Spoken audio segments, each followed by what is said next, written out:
시청자 여러분 안녕하십니까? 민주통합당 대표 후보 정책토론의 사회를 맡은 고성국입니다.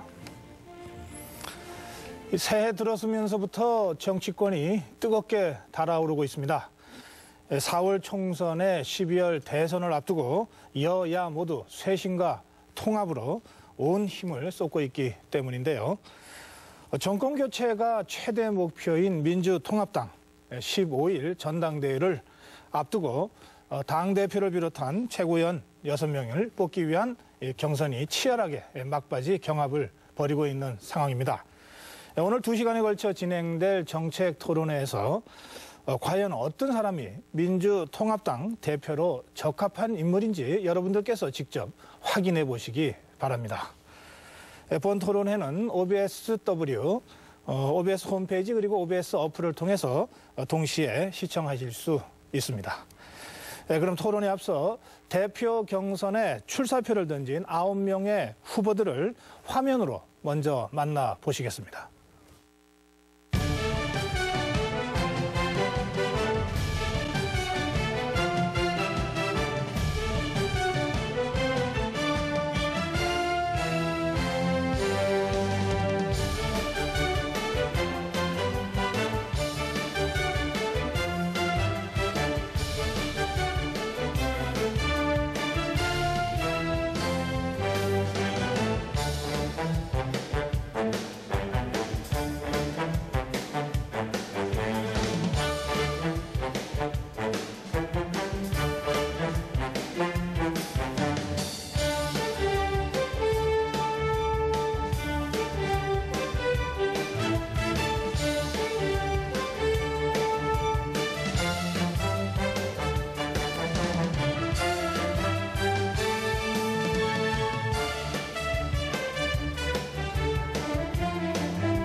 네, 이 9명 후보자들의 간단한 이력을 화면으로 보셨는데요. 오늘 토론에 참여한 후보자들의 좌석과 발언 순서, 이것은 사전 추첨에 의해서 결정된 지혜로 진행을 하겠습니다. 오늘 토론은요, 후보들의 모두 발언을 먼저 듣고요. 그리고 상호 주도권 토론하고 사회자 공통 질문 그리고 마무리 발언으로 진행하겠습니다. 후보자들의 발언 시간은 매 토론마다 엄격하게 제한될 것입니다. 그리고 발언 제한 시간 10초 전에 예고의 의미로 파란불이 들어오고요. 제한 시간이 다 되면 빨간불이 들어옵니다. 후보들께서는 앞에 놓인 타이머의 시간을 유의하시면서 토론을 해주시면 고맙겠습니다. 그럼 후보자들의 출마의 변을 들어볼 수 있는 모두 발언 시작하겠습니다. 모두 발언 제한 시간은 1분이고요. 발언 순서는 사전 추첨한 대로 화면 가장 왼쪽 좌석부터 시작하겠습니다. 이인영 후보께서 먼저 모두 발언 시작해 주실까요? 안녕하십니까. 기호 3번 이인영입니다. 스마트폰으로부터 정치혁명이 시작되었습니다. 20대, 40대의 젊은 유권자들은 스마트폰과 투표용지를 들고 세상의 변화를 갈망합니다. 2천만이 넘는 시민들이 스마트폰을 통해서 텔레비전과 신문이 보도하지 않아도 진실을 알게 되었고 또 집단 지성을 소통하고 있습니다. 새로운 시대, 새로운 세대 주목해야 합니다. 새로운 인물, 새로운 가치, 새로운 문화로 정치를 시작해야 합니다. 정치혁명과 세대교체의 타이밍이다 이렇게 말씀드리겠습니다. 1970년 김대중 대통령의 40대 기술원 그리고 2002년 노무현 대통령의 국민통합의 외침이 바로 이와 같았다 이렇게 생각합니다. 2012년을 점령할 젊은 사령관이 되겠습니다. 복지로 나아가고 노동이 존중되는 새로운 사회 만들겠습니다. 중소기업과 자영업이 공존 상생하는 새로운 시장 경제의 길을 열겠습니다. 네, 고맙습니다. 다음은 박용진 후보의 모두 발언 듣겠습니다. 안녕하십니까. 경인지역 시도민 여러분. 기호 5번 박용진입니다. 우리 민주통합당은 새로 문을 연 신장개업한 음식점과 마찬가지입니다. 새로운 간판, 새로운 메뉴, 새로운 주방장이 기다리고 있어야 손님들을 만족시킬 수 있다고 생각합니다. 진보 정치의 대표주자 박용진이 6명의 선출직 최고위원 중에 1명으로 들어가 있어야 노동과 복지, 한미 FTA 폐기, 그리고 부자 증세라고 하는 진보적 목소리를 민주통합당이 담아낼 수 있고 국민들의 새로운 기대에 부응할 수 있다고 생각합니다. 1인 2표입니다. 한 표는 유비처럼 우리 민주통합당을 이끌어 나갈 훌륭한 당대표 후보에게 보내주십시오. 하지만 한 표는 진중을 박차고 나가서 한나라당 그리고 낡은 정치 세력과 맞서 싸울 수 있는 청년 장수 조자룡과 같은 기호 5번 박용진에게 주십시오. 박용진이 우리 민주통합당의 새로운 가치, 진보적 가치, 정권 교체, 자신감을 표현하면서 여러분과 함께 새로운 대한민국을 만들겠습니다. 네, 말씀 잘 들었습니다. 다음은 한명숙 후보의 모두 발언입니다. 안녕하십니까? 기호 1번 한명숙입니다. 민주통합당 경선에 80만 명이 참여한 의미를 저는 잘 알고 있습니다. 바꿔달라는 외침입니다. 이제 우리가 대답을 할 차례입니다. 검찰개혁 반드시 해내겠습니다. 제2의 한명숙, 정봉주 나오지 않게 하겠습니다. 돈봉투 같은 구태정치 청산하고 디도스 부정선거 반드시 밝혀내겠습니다. 재벌개혁 꼭 하겠습니다. 서민과 잘 사는 사회 만들겠습니다. 청년 실업, 비정규직 문제, FTA 폐기 모두 해결하겠습니다. 론스타, 농협 신경분리 문제 해결하겠습니다. 공천혁명을 반드시 이루어서 총선 승리하겠습니다. 이명박 정권을 심판하고 한나라당 박근혜와 싸워 승리할 유일한 사람 기호 1번 한명숙을 꼭 선택해 주시기 바랍니다. 국민이 이기는 시대를 열겠습니다. 감사합니다. 네, 고맙습니다. 네, 다음은 문성근 후보의 모두 발언 듣겠습니다. 네, 안녕하십니까. 반갑습니다. 저 문성근입니다. 기호 7번입니다. 네, 이명박 한나라당 정권 출범 이후에 대한민국이 총체적으로 무너져 내리고 있습니다. 고통당하는 국민 여러분들께 깊이 사과드립니다. 민주정부 10년 좀 더 잘했으면 하는 안타까움이 있습니다. 앞으로 잘하겠습니다. 더 잘하기 위해서 우리 민주통합당으로 완전히 새롭게 태어났습니다. 재작년 8월부터 야권 통합운동을 벌여온 저로서는 이렇게 영광스러울 수가 없습니다. 우리 민주통합당은 정강 정책을 완전히 새롭게 꾸몄습니다. 1%가 아닌 더불어 성장하는 나라, 더불어 사는 사회를 지향합니다. 그리고 지도부는 물론이고 국회의원 후보도 완전히 시민들께서 직접 뽑을 수 있도록 제도를 혁신했습니다. 이제 직접 민주주의의 꽃을 피워주십시오. 새술은 새 부대에 담아주십시오. 감사합니다. 예, 말씀 잘 들었습니다. 박지원 후보께서 모두 발언 하실 순서네요. 지금 이 순간에도 여러분들은 전화를 받으실 겁니다. 꼭 기호 8번 박지원을 찍어주실 것을 간곡히 부탁드립니다. 저는 김대중 노무현 대통령을 당선시킨 주역의 한 사람입니다. 이제 국민 여러분의 비서실장으로 모든 봉사를 아끼지 않겠습니다. 국민은 우리 민주당에게 정권을 줄 준비가 되어 있지만은 우리 민주당은 아직 준비를 하지 못하고 있습니다. 저는 국정 경험과 청문회 오관왕 등 원내대표로서 모든 경험을 가졌습니다. 저의 이 열정을 총선 승리와 정권 교체를 위해서 여러분과 함께 하겠습니다. 꼭 정권 교체를 해서 봉도사를 구하고 한미 FTA를 폐기하며 농협 신경분리, 외환은행 먹튀, 그리고 비정규직 청년 실업 문제를 해결하는 데 앞장서겠습니다. 제가 나서서 하겠습니다. 부탁드립니다. 네, 말씀 잘 들었습니다. 네, 박영순 후보 모두 발언 하실까요? 네, 2012년 대한민국 민주주의의 표지 모델을 꼽는다면 누가 될까요? 아마 민주통합당의 80만 선거인단이 될 것이라고 저는 확신합니다. 이 80만의 기적, 그리고 80만의 엄지 혁명이 지금 대한민국을 확 바꾸고 있습니다. 이 엄지로 시작된 혁명의 결론은 상상혁명입니다. 과연 누가 이 거대한 변화의 물결의 변화의 증거가 될 것인가? 기호 6번 박영선은 지금껏 해왔던 것처럼 99%의 서민과 중산층을 위해서 1%의 특권, 재벌, 검찰, MB 정권과 맞서겠습니다. 정의로운 대한민국을 만들기 위해서 특권 대한민국을 없애도록 하겠습니다. 기호 6번 박영선 민주당의 새로운 리더십 상상혁명을 완성할 수 있도록 도와주십시오. 꼭 부탁드립니다. 감사합니다. 네. 네, 다음은 이강래 후보 모두 발언하실까요? 안녕하십니까. 정권교체의 4번 타자 기호 4번 이강래입니다. 이 정부 들어서 중산층과 서민의 민생 고통은 날로 커져가고 있습니다. 젊은 층은 꿈과 희망을 잃고 분노와 불안에 떨고 있습니다. 양극화 때문입니다. 그런데 이 정부는 양극화 문제를 외면하고 재벌과 부자 등 1%만을 위한 정책을 펴고 있습니다. 99%의 국민들은 소외당하고 있습니다. MB정부와 한나라당을 심판해야 합니다. 바꿔야 합니다. 4.11 총선에서 국회 권력부터 바꿔야 합니다. 12월 19일 정권 교체를 해야 합니다. 민주통합당에 기회를 주십시오.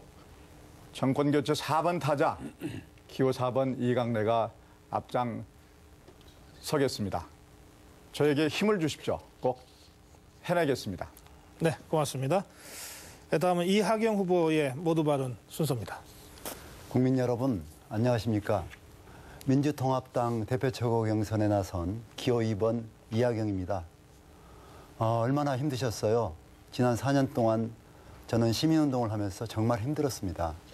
예전에 보지 못했던 대통령을 만났거든요. 저는 대통령이 국가 권력을 자신만을 위해서 쓴 사람은 처음 보았습니다.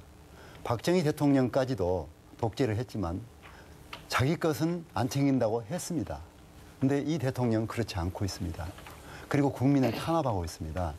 어제는 날도 추운데 서울구치소에 촛불시민 김진효 씨를 만나보았습니다. 단식 중이었습니다. 촛불 시민들이 무슨 죄가 있습니까? 정치가 잘못되니까 제대로 해달라고 촛불을 든 겁니다. 그것뿐입니까? 용산 참사의 희생자들, 공권력 때문에 희생당했습니다. 그럼에도 불구하고 이런 분들을 모두 살리는 정치, 평화의 정치 이하경이 꼭 하겠습니다. 네, 말씀 고맙습니다. 네, 마지막으로 김부겸 후보의 모두 발언 듣겠습니다. 안녕하십니까. 경기도민, 인천시민 여러분, 기호 9번 김부겸입니다. 보름 동안 전국을 돌아다니다가 이제 제 정치적 고향인 경기도에 돌아왔습니다. 포근하고 위로를 받은 것 같습니다. 감사합니다. 오늘 대한민국의 현실은 부자가 모든 것을 결정하고 서민들의 삶의 의욕과 희망을 잃고 있습니다. 젊은이들은 기회와 정의를 달라고 요구하고 있습니다. 이 문제를 해결하기 위해서 민주통합당과 저희들은 출범했습니다. 또 경제민주화라는 기치를 내걸었습니다. 저 자신 국민 여러분들께 저희들의 진정성을 전달하기 위해서 그동안 3번이나 키워주신 경기도 군포를 떠나 대구에서 지역주의에 오랫동안 찌든 한나라당과 맞서 싸우기로 결정했습니다. 저희 작은 몸부림이 대한민국 정치를 바꿀 거라는 확신이 있습니다. 제가 반드시 승리할 수 있도록 여러분들의 격려와 관심을 부탁드립니다. 김부겸 해내겠습니다. 감사합니다.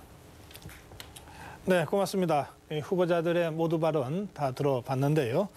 이번 순서는 후보들의 정책 비전과 소신을 비교해 볼 수 있는 그런 토론 시간입니다. 상호 주도 토론인데요.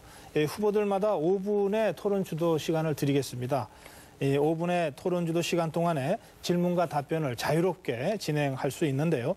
단, 첫 번째 질문은 후보자의 왼쪽에 앉은 후보에게 하셔야 됩니다.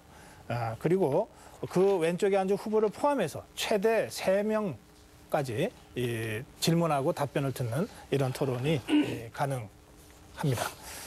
그러면 순서에 입각해서 박용진 후보께 먼저 토론 주도권을 드리겠습니다. 시작하실까요? 네. 규칙에 의해서 제 옆자리에 앉아 계신 한명수 후보님께 먼저 질문을 드리겠습니다. 제가 같이 유세를 다니면서 들으셨을 텐데 전국을 다니면서 특히 부산에서는 노무현 정부에서 비정규 양산법이 도입돼서 사회 양극화가 심해졌고 또 비정규직이 많이 양산됐다라고 하는 지적을 했었어요. 그리고 광주에 가서는 우리 노동자들에게 피눈물 흘리게 했던 정리해고법이 김대중 대통령 시절에 도입됐었다는 점을 지적을 했습니다. 불편한 진실이라고 제가 말씀을 드렸고 이 두 이제 민주정부 10년 과정에서 이 노동 관련해서는 이 후퇴됐었던 부분들에 대해서 우리가 넘어서야 된다라고 말씀을 드렸죠. 근데 그랬더니 사실 좀 걱정을 하면서 말씀을 드렸는데 많이들 박수 보내주시고 공감해 주셔서 매우 기운나고 힘이 납니다. 한명수 후보님께서는 지난 노무현 정부 당시에 이제 총리를 지내셨습니다. 그래서 박용진이 이야기하는 이런 우리 민주정부 10년의 공과가를 비판적으로 계승해야 된다라고 하는 주장에 대해서 혹은 좀 불편하시지는 않았는지, 혹은 제가 이야기하는 이런 그 비판적 계승이라고 하는 점에 대해서 공과가를 성찰하자고 하는 주장에 대해서 어떻게 보고 계신지 말씀을 좀 듣고 싶습니다. 네, 우선 요번에 민주통합당으로 통합이 되면서 노동계가 결합을 하고 또 진보정당에서 박용진 의원 같은 노동 문제에 대한 확실한 대안을 갖고 계시는 분이 함께 할 수 있어서 참 다행이다 생각합니다. 국내 정부와 참여 정부는 거슬러 올라가면은 전 정부가 저질렀던 IMF 정국이 있습니다. 여기에서부터 파생된 노동 유연화의 문제를 해결하지 못하고 비정규직 문제가 양산될 수 있는 일정 정도의 책임을 지고 있습니다. 이 문제는 지금 이 시점에서는 하루빨리 해결하지 않으면 서민이 잘 살 수 있는 그러한 사회를 만들 수 없기 때문에 반드시 해결해야 되는 과제다 이렇게 생각합니다. 그래서 비정규직 문제뿐만이 아니라 남발하고 있는 정리해고 문제도 반드시 해결해야 된다고 생각합니다. 박용진 후보가 제시하고 있는 이 문제가 민주통합당에서 함께 해결될 수 있기를 저는 희망하고 있습니다. 예, 제가 최고위원 들어가면 이 문제에 관해서는 적극적으로 목소리를 낼 건데요. 한명수 후보님께서도 힘을 좀 보태주셨으면 좋겠습니다. 네, 그렇게 하겠습니다. 예. 문성근 후보에게 질문드리겠습니다. 국민들이 지금 민주통합당을 보고 아우성입니다. 아우성은 두 가지인데 하나는 좀 잘해라라고 하는 응원의 아우성이고요. 또 하나는 비판의 아우성입니다. 지난 연말에 우리 국회에서 보여줬던 무기력한 태도, 그리고 일부 법안에 대해서는 한나라당과 합의하고 야합하는 태도를 보였다는 게 우리 민주통합당을 바라보는 국민들의 시선입니다. 중요한 것은 이제 저희가 일주일 뒤면 구성하게 될 새로운 지도부, 혁신 지도부가 어떤 기준으로 인적쇄신을 하고 그것의 핵심이 될 공천혁명을 할 것이냐라고 하는 것에 있는데요. 문성근 후보님께 우리 공천혁명의 어떤 내용을 좀 자세히 들어보고 싶습니다. 네, 그 국회의원 공천권을 100% 시민께 돌려드렸습니다. 이제 제도 민주화가 된 것이죠. 이제 모든 것이 시민의 몫입니다. 저희 지도부에서는 공천심사위원회에서는 새롭게 천명된 이 정강 정책을 준수하겠다라는 후보를 우선적으로 생각하겠습니다. 두 번째는 도덕과 윤리를 먼저 따지겠습니다. 그러니까 경쟁력이 있다. 경쟁력이 있지만 도덕성으로 떨어지는 분들 경우에 평균을 내면 통과되는 경우가 있는데 1차적으로 도덕성을 심사하겠다라는 말씀을 드립니다. 그리고 등록된 모든 후보들께 시민 앞에서 자신의 정견을 발표할 수 있는 기회를 꼭 드리도록 하겠습니다. 그리고 40세 이하 젊은 층에 대해서는 일단 35세 이하 청년 비례도 도입하고 있지만 40세 이하 후보에 대해서는 가산점을 주는 방안을 적극적으로 검토하겠습니다. 정파에 휘둘리지 않고 그야말로 총선 승리라는 목적하에 정확한 공천을 하도록 하겠습니다. 예, 마지막으로 이인영 후보님께 짧게 여쭤보겠습니다. 많은 후보들이 말씀하십니다만 이번에 한국노총이 우리 민주통합당에 결합을 하면서요, 그 론스타 문제라든지 아니면 그 농협 신경분리와 관련돼서 이렇게 주장들을 많이들 하십니다. 근데 한국노총의 사업장들의 현안이잖아요. 이거를 넘어서서 노동운동의 가치와 노조운동의 여러 어려움을 어떻게 넘어설 수 있는 방안에 대해서 고민하신 게 있으시면. 우선 비정규직 대책을 분명하게 세워야 됩니다. 그리고 정리해고 절차와 관련해서 사회적 합의가 일어날 수 있도록 제도를 개선해야 합니다. 네, 지금 막 답변을 시작하셨지만 이 시간 5분이 초과가 돼서 답변을 중지해 주셔서 고맙고요. 두 번째 그 토론 주도 시간이 있거든요. 그때 못한 토론을 계속 해주시면 좋겠습니다. 자, 다음은 한명수 후보의 토론 주도 시간입니다. 네. 시작하실까요? 예, 제 왼쪽에 문성근 후보에게 묻겠습니다. 지금 이명박 정부가 총체적인 실정을 했다고 우리가 평가하는데 그중에서도 가장 심각한 것이 남북관계입니다. 이명박 정부의 남북 관계는 평화는 사라지고 대결만 남아 있습니다. 그래서 한반도는 불안합니다. 이것을 우리가 총선이 끝나면 국회가 바로잡아야 됩니다. 그래서 저는 국회 차원의 화해 협력과 번영을 위한 방북을 추진하고 특별위원회를 만들어서 국회 회담을 추진하고 싶습니다. 이렇게 남북 평화 통일을 위한 의제들을 거기서 가다듬고 그 다음 정권에서 정권 교체가 되면 초기에 정상회담을 할 수 있는 준비를 해야 되지 않나, 이런 프로세스를 제 머릿속에 가지고 있는데, 앞으로 남북 관계를 회복시키기 위해서 민주통합당이 구체적으로 어떤 일을 해야 되는가 하는 것에 대해서 좀 말씀해 주시죠. 네. 사실 이명박 후보께서 동교동을 찾아뵙고 김대중 대통령께 남북 관계에 대한 자문을 구한 적이 있었다고 들었습니다. 김대중 대통령의 설명을 들으면서 옳습니다, 그렇게 하겠습니다라고 거듭 말씀하셨죠. 저도 이렇게 망가뜨릴 줄은 몰랐습니다. 실용이라고 말씀하셨기 때문에 그 과거의 낡은 이데올로기에 묶여서 이렇게 적대적인 관계로 가고 있죠.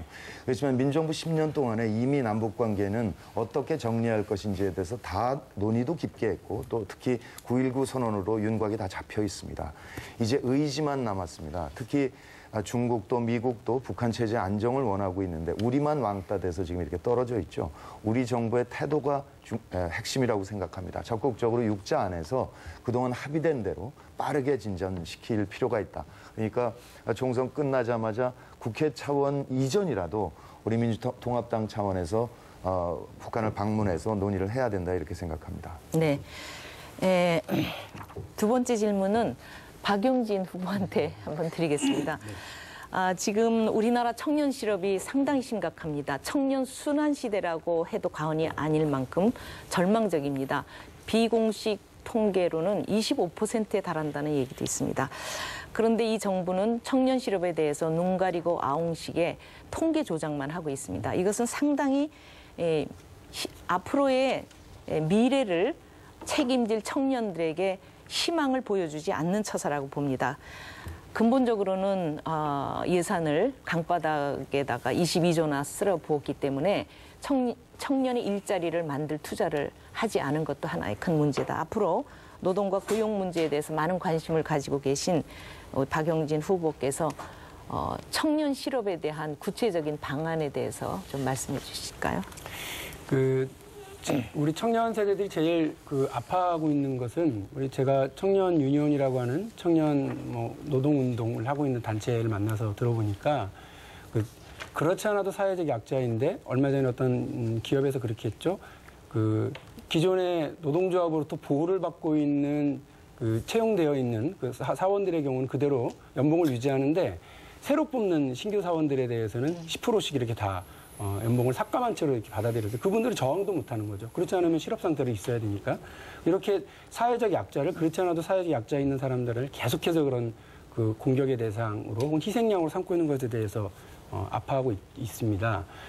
청년 유니온의 경우에요, 보면은 지금 노동조합으로 가고 싶어 하는데 그것을 노동부에서 허가를 안 하고 있습니다. 이유는 구직자가 들어있다라고 하는 거죠. 청년 유니온 회원 안에. 이것의 핵심은 뭐냐면, 우리 청년들이 구직 활동을 할 때, 그러니까 경제 활동에 편입이 되면 이런저런 지원들이 회사 차원이든 사회적 차원이든 있는데, 그 구직 활동을 하는 동안에는 어떠한 지원도 없다는 거예요. 지금 대한민국 현재 제도에서. 그래서 이러한 구직 활동을 하고 있는 청년 세대에 대한 지원 활동을 위해서 청년 고용기금을 마련한다거나 하는 부분들도 반드시 필요하다고 보고요. 대기업과 우리 공기업, 그다음에 정부 산하 단체들이 적극적으로 청년 고용 할당제를 마련해서 도입하는 것도 필요하다고 봅니다. 예. 시간이 조금 남아서 제 의견도 잠깐 말씀드리겠습니다. 일단 사회적 투자를 통해서 일자리를 만드는 방안이 하나 있으나, 이것은 국가의 자본이 투자되는 거기 때문에 일정 정도 한계가 있다고 봅니다. 두 번째는 저는 제2의 벤처 시대를 열고 싶습니다. 그래서 청년들이 창업을 해서 도전을 할 수 있는 기회를 주고, 그리고 노동시간 단축을 사회적 대타협을 통해서 만드는 것도 방안이라고 생각합니다. 네. 다음은 문성근 후보께 토론 주도권 드리겠습니다. 시작하실까요? 네, 첫 번째 박지원 의원님께 드립니다. 우리 민주통합당이 창당된 후에 여론조사에서 한나라당을 앞서고 있습니다. 특히 수도권에서는 7, 8% 앞서고 있죠. 우리 민주통합당은 그야말로 민주당의 결단이 있었기 때문에 통합해낼 수 있었습니다. 시민사회 세력 그리고 노동 세력까지 합쳐진 영실공리 전국 정당입니다. 박지원 의원님도 굉장히 기쁘실 거라고 생각합니다. 국민들께서 우리 민주통합당을 더욱더 흔쾌히 지지하실 수 있는 마음을 갖게 하기 위해서는 우리가 무엇을 해야 되는지라는 점 하나 하고요. 두 번째는 우리가 온과 오프를 결합하는 정당을 만들기로 합의했습니다. 그런데 아직 중앙당에서는 구조적으로 이를 따르지 못하고 있습니다. 중앙당 개편을 어떤 식으로 해야 될지 구상을 좀 말씀해 주시면 좋겠습니다. 우리는 통합을 했지만은 화학적 통합이 이루어졌는가 우리 국민들은 굉장히 염려를 하고 있습니다. 우리는 항상 서생적 문제의식도 가져야 되지만은 현실적 상인 감각도 가져야 됩니다. 이렇게 민주당과 시민사회와 노동계 또 친노 세력 모두가 통합이 됐지만은 과연 어떻게 조화를 이룰 것인가 하는 것에 대해서 염려가 많습니다. 지금 지도부만 하더라도 임시 지도부이지만 걱정되는 바가 많습니다. 따라서 앞으로 우리는 어떻게 소통을 해서 조정을 해서 진짜 스마트한 판단을 해가지고 국민 정서에 맞는 국민이 요구하는 그러한 결정으로 나가야 될까 하는 것을 고민해야 된다고 생각합니다. 그렇게 하기 위해서는 물론 새로운 세력의 프레시한 아이디어도 중요하지만은 국정 경험과 그러한 판단을 많이 해본 능력도 갖춘 분들이 서로 협력해야 된다 하는 생각을 갖습니다.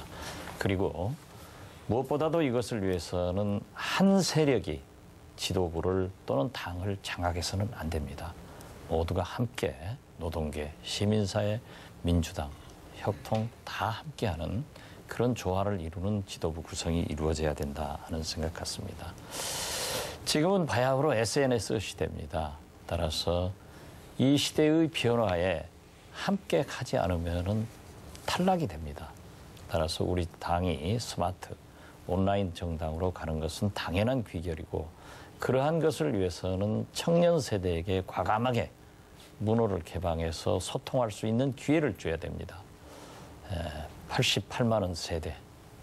비록 일자리는 어렵지만은 그들은 스스로 SNS를 통해서 지식의 중산층이라고 생각합니다. 이러한 세대들에게 우리 당에 참여할 수 있는 길을 제도적으로 보완하는 길은 앞으로 지역 공천에서나 여러 공직 진출에 그러한 인센티브를 제공하고 특히 비례대표에서는 이러한 20, 40대의 세대들에게 확 문을 열어서 그들이 우리 민주당과 함께 할 수 있는 그런 장을 만들어주는 것이 필요하다 이렇게 생각합니다. 네. 그 시민 속에 융합이 가능할 거라고 생각합니다. 박영선 의원께 여쭙겠습니다. 사실 재벌 중심의 고도 성장 정책은 IMF로 이미 파국을 맞았습니다. 그래서 공정 경쟁을 보장해서 중소기업을 확충해야 되고 또 노동 환경을 개선해야 되고 복지를 확대해야 됩니다. 그런데 이명박 정부 들어서 그냥 부자 감세, 대기업 규제를 거의 전면적으로 다 풀어 헤쳤습니다. 그냥 정말 정책적으로도 그렇지만 그 인간에 대한 의문이 들거든요. 왜 이러시는 건지. 또 하나는 경제 전문가로서 이걸 어떻게 개혁해 나가야 될 것인지 의견을 좀 주시면 좋겠습니다. 네, 그 이명박 정부 들어서 지난 4년 동안 80여 개의 법안이 날치기 처리됐습니다. 그런데 대한민국 국회 역사 사상 경제 관련 법안이 날치기 된 것은 아마도 이 정부가 처음일 겁니다. 그만큼 재벌 특혜, 재벌 이권에 관한 법들이 더 이상 그 논의해봤자 계속 부작용만 생기니까 그냥 맘대로 날치기를 해버린 것이죠. 이 법들을 다 저희가 되돌려놔야 됩니다. 이번에 총선에서 압승을 거둔 이후에 대표적으로 출자총액 제한제라든가 중소기업 고유업종 지정이라든가 금융지주회사법이라든가 이러한 법들을 특혜를 없애고 다시 대한민국이 중소기업이라든가 영세 상인이라든가 또 서민들이 공정한 기회가 주어질 수 있도록 이 법을 되돌려놓는 일이 저는 최우선의 과제라고 그렇게 보고 있습니다. 네, 말씀 잘 들었습니다. 저희가 5분간의 이 토론 주도 시간은 뭐 그 안에서는 저희가 제한을 안 둡니다만 그래도 가급적 질문 답변이 한 1분 이내에서 이렇게 왔다 갔다 하면은 3분까지 돌아갈 수 있지 않을까 그런 생각이 좀 듭니다. 좀 참조하시고요. 박지원 후보께 토론 주도권 드리겠습니다. 네, 박영선 의원께 질문 드리겠습니다.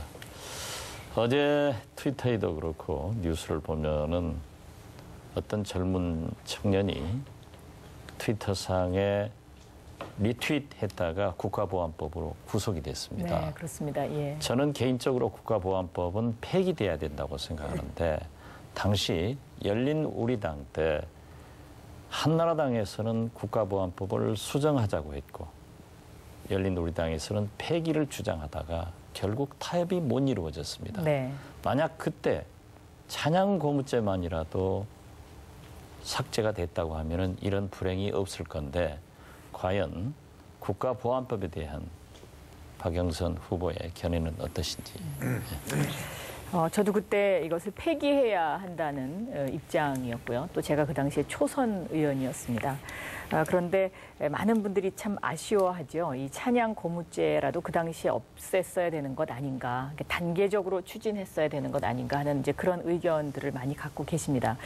지금 돌이켜 생각해 보면 그 당시에 정말 한나라당이 순수한 협상에 응해서 찬양 고무죄를 없앴다면은 지금 이 18대 국회에서는 아마도 더 이상 손을 못 댔겠지만 다음 19대 국회에 가서는 이 법을 좀 더 진전된 방향으로 폐기하는 방향으로 좀 더 수월해지지 않았을까 하는 그런 생각도 간혹 해보긴 합니다.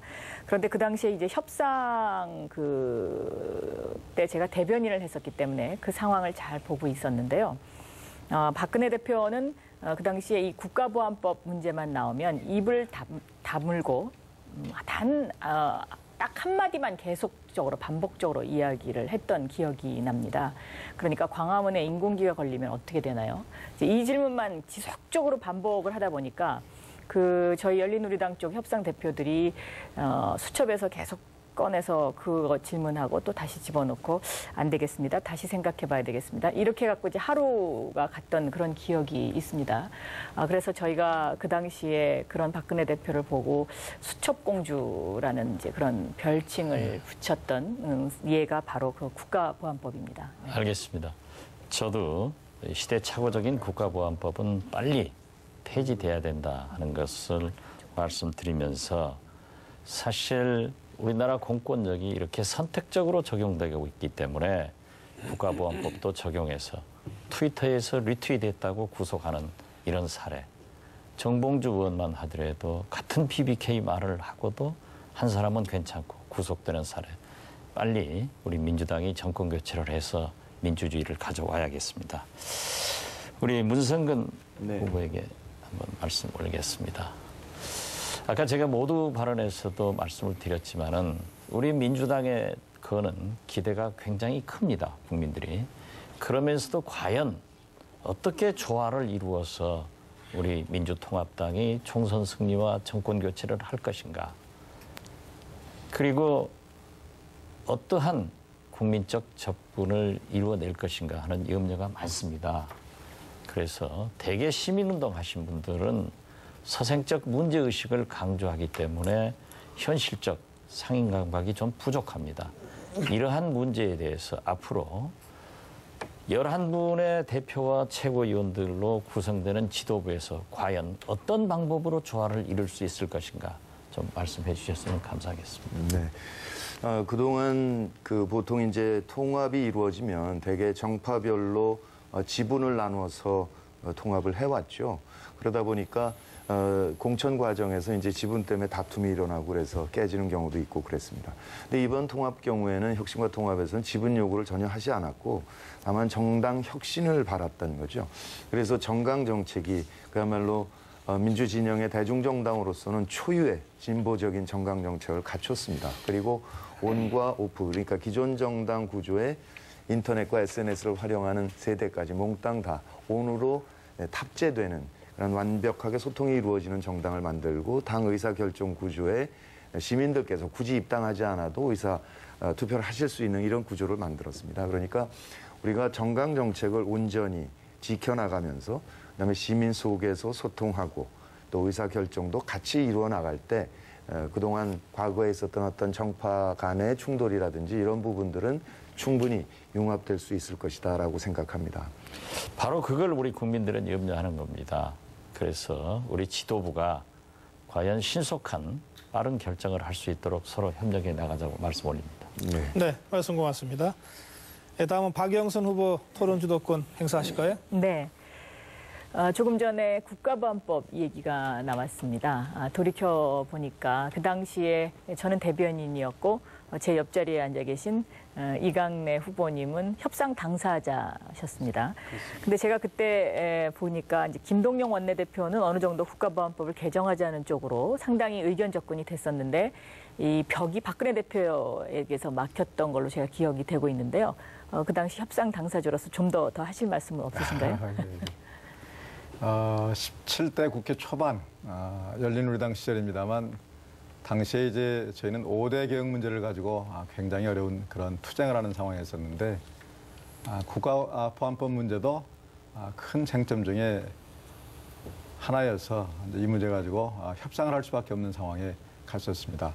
당시에 우리 열린우리당 내부에는 이것을 완전히 폐지하자는 주장과 대체 입법 정도로 가야 된다는 주장이 서로 팽팽하게 부딪히는 그런 상황이었습니다. 결국 이제 또 한나라당은 처음에는 뭐 개정할 뜻이 없다는 입장이었지만 결국은 이제 협상장이 열려서 저하고 우윤근 의원 그리고 한나라당에서는 최현 의원하고 주호영 의원 넷이 협상을 했습니다. 한 일주일쯤 작업을 했는데 절충점을 찾았습니다.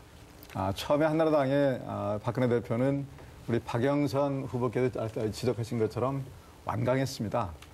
그러나 그때 분위기 때문에 상당 부분 이제 어느 정도 이렇게 접근을 했습니다. 만족할 수준은 아니지만 당시에 절충한 대로 했으면 지금 아까 제기됐던 그런 문제는 다 피할 수 있는 수준까지는 갔었습니다. 국가보안법 문제 때문에 현실적으로 막 구속되고 난 사태는 피할 수 있는 상황까지 갔는데 안타깝게도 이제 우리 당 내부에서 의견 조정을 해내지 못해서 좌초됐다는 말씀드립니다. 네. 다음에는 김부겸 의원님께 질의드리겠습니다. 여기가 경기도입니다. 이 지역에서 이제 12년 동안 국회의원 생활을 하시다가 이제 떠나시겠다고 이제 선언을 하셨기 때문에 이 경기도민 여러분들께 하시고 싶은 그 이별사가 아직도 남아 계실 듯한데 한 말씀해 주시죠. 기회를 주셔서 감사합니다. 어제 제가 우리 지역 주민들에게 한 20만 가구에다가 저희들이 고별의 편지를 보냈습니다. 정말 아무것도 없는 연고도 없는 한 젊은이를 키워주신 데 대해서 감사를 드리고 또 그동안 제가 약속한 것 중에서 한 일과 못한 일을 다 구분해서 복을 드리면서 정말 정치인 저를 키워주셨는데 정말 제가 보답할 수 있는 마지막 기회가 우리 사회를 이렇게 가로막고 있는 이 지역주위에 한 번은 부딪혀 보는 걸 거다. 그래서 제가 여러분들의 기대를 받고 떠나는 만큼 이 잠시 이별 또 제가 이 떠나서 새 둥지를 제대로 틀어서 올 때까지 저를 격려해 주십사 하는 그런 편지를 보냈습니다. 다시 한번 정말 오랫동안 격려해 주시고 격려해 주신 데 감사드리고요. 제가 참 행복했다고 말씀드리고 싶습니다. 네. 끝으로요. 질문을 안 하면 언제나 응석을 부리는 우리 박용진 막내 후보에게 질의를 드리도록 하겠습니다. 제가 이제 그동안에요. 이 재벌 개혁과 관련해서는 정말 참 좀 외롭기도 하고 또 너무 강하지 않느냐 이제 이런 비판도 받으면서 싸워왔습니다. 그런데 박용진 후보도 보니까 이 재벌 개혁에 관해서 굉장히 애정이 많이 있으신 것 같아요. 저는 이제 일단 우선 그 80여 개 날치기 된 법안 가운데 재벌 특혜 주는 법을 또 이렇게 다시 이제 우리 서민들한테 돌려주고 이 서민생활안정특별조치법을 만들고 재벌 총수의 특별 사면을 금지하는 것이 좀 우선이겠다라고 생각하고 있는데 박용진 후보의 구상은 어떻습니까? 일단 뭐 응석이라기보다는 그 가장 나이가 어리기도 하고요, 젊기도 하고 그리고 이제 정치 신인이니까 많이 봐주시는 걸로 알고 감사히 생각합니다. 일단 재벌과 관련된 대한민국 국민들의 마음은 그렇습니다. 첫째는 우리 사회의 경제 동력이라고 생각하는 바가 있습니다. 그럼에도 불구하고 재벌과 특히나 그 재벌 그 총수 일가들이 가지고 있는 특권 그리고 그 무소불위의 권력이 있는 거죠. 그런데 국민들이 이해할 수 없는 것은 그 재벌 일가가 기여하는 바에 수백 배, 수천 배 이상으로 그 우리 기업들에 대한 장악력을 가지고 있다라고 하는 것 때문에 그렇습니다. 박영선 후보께서 의원 활동으로 제출해 주신 그런 법안들이 우리 국민들의 상식에 부합하는 재벌에 대한 응당한 제재 혹은 규칙을 정해준 과정이라고 생각하고 적극적으로 동의하고 있습니다. 네, 고맙습니다. 다음은 이강래 후보께서 토론 주도해 주시겠습니다. 이하경 후보께 질의하겠습니다. 이번에 하다가 보니까 우리 이하경 후보님한테 주로 감사합니다. 질의를 많이 했던 것 같은데 또 하게 됐습니다. 아마 이번에 이제 경선이 끝나고 나면 제일 큰 관심은 공천을 어떻게 할 것이냐. 또 그리고 이제 지금 진보정당과 통합이나 연대를 어떻게 할 것이냐. 이게 제일 큰 과제인 것 같습니다. 우리 이하경 후보께서는 지금 통합 진보당 등과 연대를 한다는 생각이십니까? 아니면 통합을 한다는 생각이십니까? 저는 시간은 없지만 마지막으로 욕심 같아서는 선거연합정당을 한번 꼭 제안하고 싶습니다. 왜냐하면 전국의 이 지역구를 가지고 서로 협상을 하면 굉장히 많은 일들이 일어납니다. 국민들 보시기에 참 힘든 일도 가끔 있고요. 그러나 우리가 진보정당과 민주통합당은 저는 형제당이라고 생각합니다. 그래서 저는 방법은 지도부가 대승적으로 철저하게 현실을 심각하게 생각하고 지도부가 먼저 결단하고 정 안 되겠으면 선거연합을 하지만 연합을 하더라도 대승적인 차원에서 지도부끼리 먼저 이 방향에 대한 논의를 하고 큰 틀에서 함께 하는 그런 대승적 결론을 내렸으면 좋겠습니다. 네, 거기 말씀 취지를 이해하면 통합을 시도하다 안 되면 연대할 수밖에 없겠고 또 연대도 큰 틀에서 했으면 좋겠다는 생각인데 지금 아마 수도권 지역에 우리 당의 지금 경선 준비하는 분들, 출마 준비하는 분들한테는 이 점이 제일 큰 뜨거운 관심사인 것 같습니다. 그래서 우리 문성근 후보께 질의드리겠습니다. 네. 지난번에 이제 통합에 대한 태도는 충분히 말씀을 들어서 납득이 됐고요. 근데 구체적으로 선거 연대를 할 수밖에 없는 상황이 전 올 거라 확신합니다. 이유는 지금 진보정당들의 태도입니다. 저쪽에서는 선거 연대를 하겠다라고 이미 선언을 했기 때문에 저희가 아무리 구애를 해도 한계가 있을 거고 이제 결국 연대일 텐데 연대 방법입니다. 세 가지 차원을 생각해 볼 수 있습니다. 하나는 우리 이하경 후보께서 말씀하신 것처럼 큰 틀로 전국 단위의 일괄 타결 방식을 생각해 볼 수 있을 것 같고요. 그다음에 또 다른 하나는 지역 단위입니다. 시도별 단위에서 뭔가 조정하는 방법을 생각할 수 있는데 작년에 지방선거에서 인천시 같은 경우에 모범적으로 해서 성공한 그런 케이스가 있죠. 그리고 이제 세 번째의 경우는 모든 지역구에서 경선하는 것입니다. 바로 박원순 후보 선출 방식이 될 거라고 봐지는데 그 점에 대한 이 혁통측, 문성근 후보 개인 입장도 있겠습니다만 그동안 혁통측에서 이제 이 부분 관련해서 많은 토론과 준비를 했기 때문에 시원하게 입장 밝혀주시면 감사하겠습니다. 네. 지난 1년여 그 진보정당 분들하고 얘기를 많이 해왔습니다. 그런데 늘 얘기하시는 게 민주당이 혁신될 가능성이 있느냐, 믿지 못하겠다라는 의견이 많이 있었습니다. 그다음에 또 하나는 이제 정강 정책의 문제였죠. 민주통합당의 정강 정책은 아주 진보적으로 바뀌었습니다. 그래서 어떻게 보자면 그 지도부가 어떻게 구성될 것인지에 지금은 관심을 많이 갖고 계신 것 같습니다. 그래서 이하경 후보님 말씀하셨던 대로 통합을 끝까지 추진해 보겠다라는 생각입니다. 정 안 되면 이제 선거 연대로 들어가야 되는데 그것은 단계가 있지 않겠나 싶습니다. 그러니까 중앙당 차원에서 전국을 통으로 놓고 협의를 시작하고 그다음에 거기서 합의가 안 되는 부분은 지역 단위에서 다시 협의를 들어가는 거죠. 지역 단위 안에는 후보자 간의 협의도 가능할 수 있을 거라고 생각합니다. 공직 후보에는 국회의원도 있고 그다음에 다른 그 직급도 있기 때문에 거기서 후보자 간의 협의도 가능할 수 있을 것 같고요. 최종적으로는 결국 박원순 후보 단일화 방식 또는 그보다 더 시민차별을 확대한 방식을 논의해야 될 거라고 생각합니다. 이 점은 굉장히 중대한 부분입니다. 네. 그리고 우리 현실 문제로 부딪힐 것이다라는 말씀드리겠고요. 그리고 이제 2010년 지방선거 치를 때 저희가 이미 한번 시행착오를 겪은 적이 있습니다. 근데 그때 당시에 전국 단위에서 큰 틀 협상을 해보려고 했지만 불가능했습니다. 불가능한 제일 중요한 이유 중에 하나는 내부 정리입니다. 지금 그동안 선거 준비를 해온 사람들한테 특정 지역을 어디 찍어서 그만두라는 얘기를 누가 감히 할 수 있겠습니까? 불가능한 일입니다. 그리고 이제 그 당시에는 여러 개의 선거를 동시에 치렀습니다. 우리가 이제 시장 군수 양보를 하기 위해서 시도의원 뭔가 양보를 받거나 하는 식의 빠딱 가능했는데 이번에는 단일 선거입니다. 이제 그런 거기 때문에 아까 단계별로 한다고 했다가 제가 볼 때 주어진 시간 내에 이거 잘못하면 선거 망칩니다. 그러니까 저는 우리 내부에 확고한 원칙이 있어야 된다 생각합니다. 네, 말씀 고맙습니다. 다음에 이하경 후보께서 토론 주도해 주실까요? 네. 김부겸 후보님 이제 어려운 일을 결단하셨습니다. 3선이나 하신 우리 민주통합당으로서는 굉장히 훌륭한 지도자십니다. 근데 자기의 기득권을 버리고 이제 영남으로 내려가십니다. 저는 후배 정치인들로서 참 본받아야 되겠다 싶고요. 그래서 과연 어떻게 영남 지역에서 승리의 계획이 있으신지 또 그리고 우리 민주통합당에 어떻게 교훈을 주실 것인지 특히나 호남이나 전국에서 새롭게 공천을 우리가 해야 되는데 그런 데 대한 귀감이 되는 말씀 있으면 좀 해주시면 감사하겠습니다. 예, 제가 무슨 어떤 특별한 교훈이 될 만한 그런 건 아니라고 보고요. 그동안 사실은 당에서 제가 너무 많은 혜택을 받았다. 수도권에 좋은 자리에서 한 3번씩 국회의원을 했기 때문에 이젠 좀 당에 기여할 때다 이런 생각이 들고요.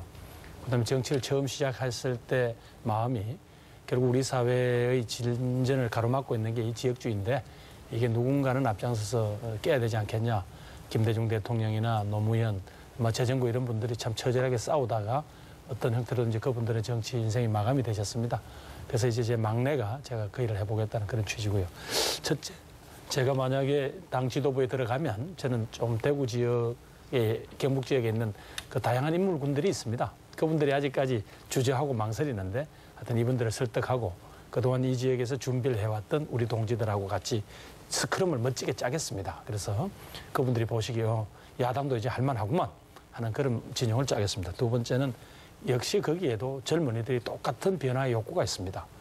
일자리를 달라, 보다 나은 정의를 달라 그렇게 요구를 하고 있기 때문에 그 부분을 작용할 작정입니다. 세 번째는 그 지역이 한 지역에서 한 정당이 한 30년 가까이 독점하다 보니까 정치인들은 군림한다고 생각하시더라고요. 아니다. 정치인들은 얼마든지 봉사하는 그런 모습을 보일 수 있다는 거. 그래서 과거 그분들이 보지 못했던 선거운동, 겸손한 선거운동을 통해서 바닥부터 기는 선거운동을 통해서 그분들의 마음을 열도록 요청하겠습니다. 네, 감사합니다.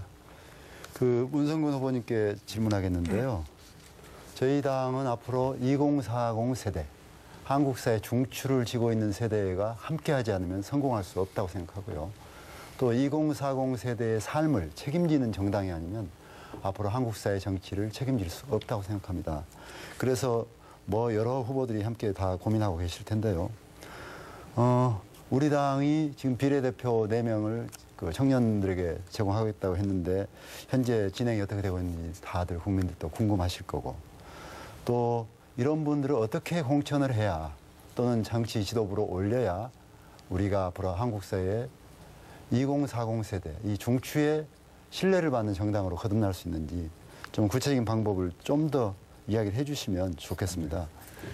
네, 지금 민주통합당에서는 35세 이하 청년층에 대해서 전국에서 지원자를 받아서 슈퍼스타 K 방법을 좀 변형해서 뽑아 올려서 마지막으로 4명, 1등 당선자는 당연직 최고위원이 되고 4등 당선자까지는 당선 안정권의 국회의원 비례 후보로 공천하기로 하고 지금 지원자를 모집하고 있습니다. 그래서 1월 15일 지도부 선출대회 때 그분들이 연단에 나와서 이제 인사를 드리게 되겠죠. 이런 제도는 사실은 청년층에서 요구가 올라올 때 만들어 드리는 게 옳습니다. 그런데 그동안 정당이 워낙 불신을 받았기 때문에 청년들이 그런 요구를 안 하는 거고요. 그러니까 정당이 먼저 제도를 제안드렸습니다. 이 제안을 통해서 젊은이들의 관심이 많아지면서 안착이 될 거라고 생각합니다. 이번 국회의 경우에는 비례를 하지만 앞으로 광역의원이나 기초의원 경우에는 폭넓게 젊은 층이 공천될 수 있도록 가산점을 부여해서라도 이렇게 성장되는 그런 제도를 뒷받침해야 된다고 생각합니다. 물론 이 안에는 청년과 소통하고 또 그분들이 궁금해하시는 것들을 전문가와 함께 공부하는 그런 정치학교를 만들어서 이 저변을 확대하는 그런 일도 동시에 진행해야 된다고 생각합니다. 네, 박영진 후보님, 우리 민주통합당의 해군기지 강정말 네. 일체 없앴는데 어떻게 보세요? 제주 해군기지 문제 앞으로 정부가 계속하려고 하는데. 전 또 저희 당이 없앴다고 그러는지 깜짝 놀랐습니다. 예산을 없앴습니다. 예. 말씀하신 것처럼 해군기지와 관련된 예산 다 삭감했죠. 대단히 잘한 일이라고 생각하고요. 무엇보다도 주민 의사에 반대해서 지역의 그런 군사기지를 평화의 섬 제주에다가 건설하려고 하는 취지 자체가 국민들에게 반대 목소리를 가져올 거라고 생각하고 있습니다. 네, 말씀 잘 들었습니다. 예, 다음은 김부겸 후보 순서군요. 예. 우선 이인영 후보께. 예. 이 후보께서는 그동안 당의 청년 세력을 대표해서 각종 선거 또 당내 경선 과정 등등에 보면 항상 선거대책 본부장 역할을 하셨습니다. 지난번 저희 당의 서울시장 후보이셨던 박영선 후보의 선거대책위원장 본부장도 맡으셨죠. 이제 이게 제일 당내 경선을 하면 제일 힘든 게 바로 그 부분입니다. 언젠가는 동지가 될 사람들끼리 경쟁을 해야 되니까 그때 이제 박원순 후보하고 쟁점이 됐던 분 중에 하나가 문제가 제기됐던 게 과거 이제 박원순 후보가 노무현 대통령 탄핵 때 어떤 발언을 한 게 그게 사실상 말하자면 어떤 우리 진영의 어떤 가치를 위반한 거 아니냐 뭐 이런 문제 제기가 있었거든요. 그래서 그 문제가 뭐 나중에는 제대로 정리를 안 됐습니다만 예를 들면 그런 문제 제기 때 캠프 내에서 어떤 그런 고민이 있었을 겁니다. 이 문제가 어떤 치명상을 입히면 안 되고 또 그러면서도 또 검증 과정에서 안 나올 수는 없고 그런 문제 어떤 고민이 있으셨어요? 그것 좀 이야기 듣고 싶네요. 당시에 박영선 후보께서 상승세에 있었고 실제로 밖에서 알려진 것처럼 여론조사의 격차가 그렇게 크게 벌어지고 있지 않았어요. 한 7, 8% 내로 좁혀지고 있었기 때문에 상승세의 후보 캠프에서 일정하게 네거티브적인 요소가 발생하는 건 굉장히 위험하기 때문에 우리는 네거티브 캠페인을 하지 않으려고 했었어요. 그래서 기본적으로 그것이 일반 유권자들에게 네거티브 캠페인으로 보이는 것은 우리 진위와는 좀 달랐고 후보에 대한 어떤 검증 이런 차원에서 필요한 부분들이 있다 이런 것이 기본적인 입장이었고 그다음에 하나 더 나가면 이렇게 예선에서 우리가 예방주사를 서로 맞아 놓는 게 본선에서 우리보다 훨씬 더 심각하고 질 나쁜 네거티브 공세를 펼칠 본선의 상대방에 대한 대비책일 수 있다. 이런 차원에서 최소한의 검증 과정 절차로서 위치를 놓았다. 이런 점을 말씀드릴 수 있습니다. 그게 실제로 우리 안에서 그럴 필요는 좀 있었다. 이렇게 생각합니다. 네. 아마 이인영 후보의 말씀을 들으니까 역시 이제 우리 당내 경선을 치는 분들의 그런 고민들을 국민들도 이해해 주시리라 믿습니다. 이하경 후보님께 질문을 드리겠습니다. 그저께 저희들 참 국민적 여망을 받고 있던 이 국민 경선 과정에서 이른바 이제 돈봉투 사건이라는 고춧가루가 뿌려졌습니다. 그래서 과거 이제 정당인들 같으면 바깥에서 좀 비난을 받더라도 우선 우리 내부의 동지들을 믿습니다. 우리 내부에서 정확하게 여러 가지 조사를 해서 정말로 그런 심각한 문제가 있다면 그 책임을 묻는 게 맞지만 이게 바로 검찰 수사를 의뢰한다든가 이런 것은 사실은 이 조직에 대한 최소한도의 예의나 또 애정이 있다면 그건 참 어렵거든요. 그런데 아쉽게도 이 문제가 터져 나오자마자 이른바 이제 저희들 중에서 시민사회 쪽을 대표해서 오신 세 분의 후보들께서는 즉각 공동성명을 내시면서 이 문제에 대해서 어떤 좀 물론 엄중 조사하고 처벌해야 되겠지만 문제 제기를 하셨습니다. 근데 이제 보시다시피 일이 진행되고 가는 과정에서 이 용두사미가 되고 허지부지 하다 보니까 당 전체는 데미지를 입고 사실은 어떤 결론도 나지 않은 채 특히 영남 지역 위원장들은 마치 상당한 정도 정치적 상처가 큰 이런 꼴이 됐습니다. 이처럼 정당 내에 오시면 이 발언에 대한 책임의 무게가 훨씬 시민사회 때하고 다르거든요. 이 부분에 대한 이야기를 듣고 싶습니다. 우선 우리 당내 이런 사건으로 해서 염려해 주시고 또 당내에서 마음 아파하신 여러분들께 참 저도 함께 가슴이 아픕니다. 그러나 당내 외를 떠나서 실제로 그런 일이 있다면 실제로 정확한 사건 경위와 결과가 발표돼야 되거든요. 그리고 형사 사법적으로 문제가 있으면 그것도 검증받아야 되는 건 사실입니다. 다만 언론이 그런 이야기를 했기 때문에 우리는 전제를 당에서 먼저 진상조사위원회를 꾸렸으면 좋겠다. 그리고 만에 하나 당 진상조사 결과에 의해서 어떠한 사실이 있다면 당연히 사법적으로도 문제가 된다면 결과에 승복하는 것이 좋겠다는 입장을 밝혔던 것이지 없는 사실을 마치 있는 것처럼 우리가 밖에서 이야기하거나 한 적은 없습니다. 네. 그래서 당을 사랑하는 마음은 이제 처음 들어온 신입생이나 오래되신 분이나 같다는 것을 함께 이해해 주시면 고맙겠습니다.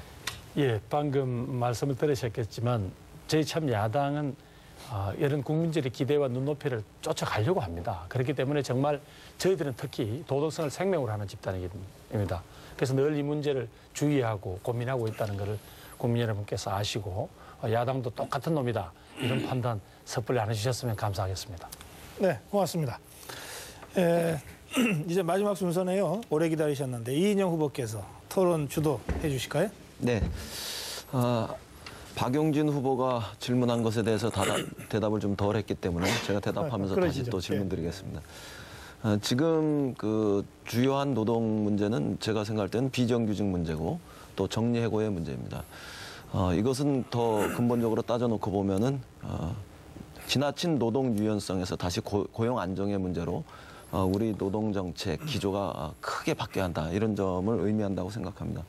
그 다음이 노동운동을 하고 있는 당사자로서 얼마 전에 한국노총에서도 야권 통합에 참여하면서 7대 노동법의 개정과 관련한 이런 제안들을 했고 이것을 우리가 받아야 되겠죠.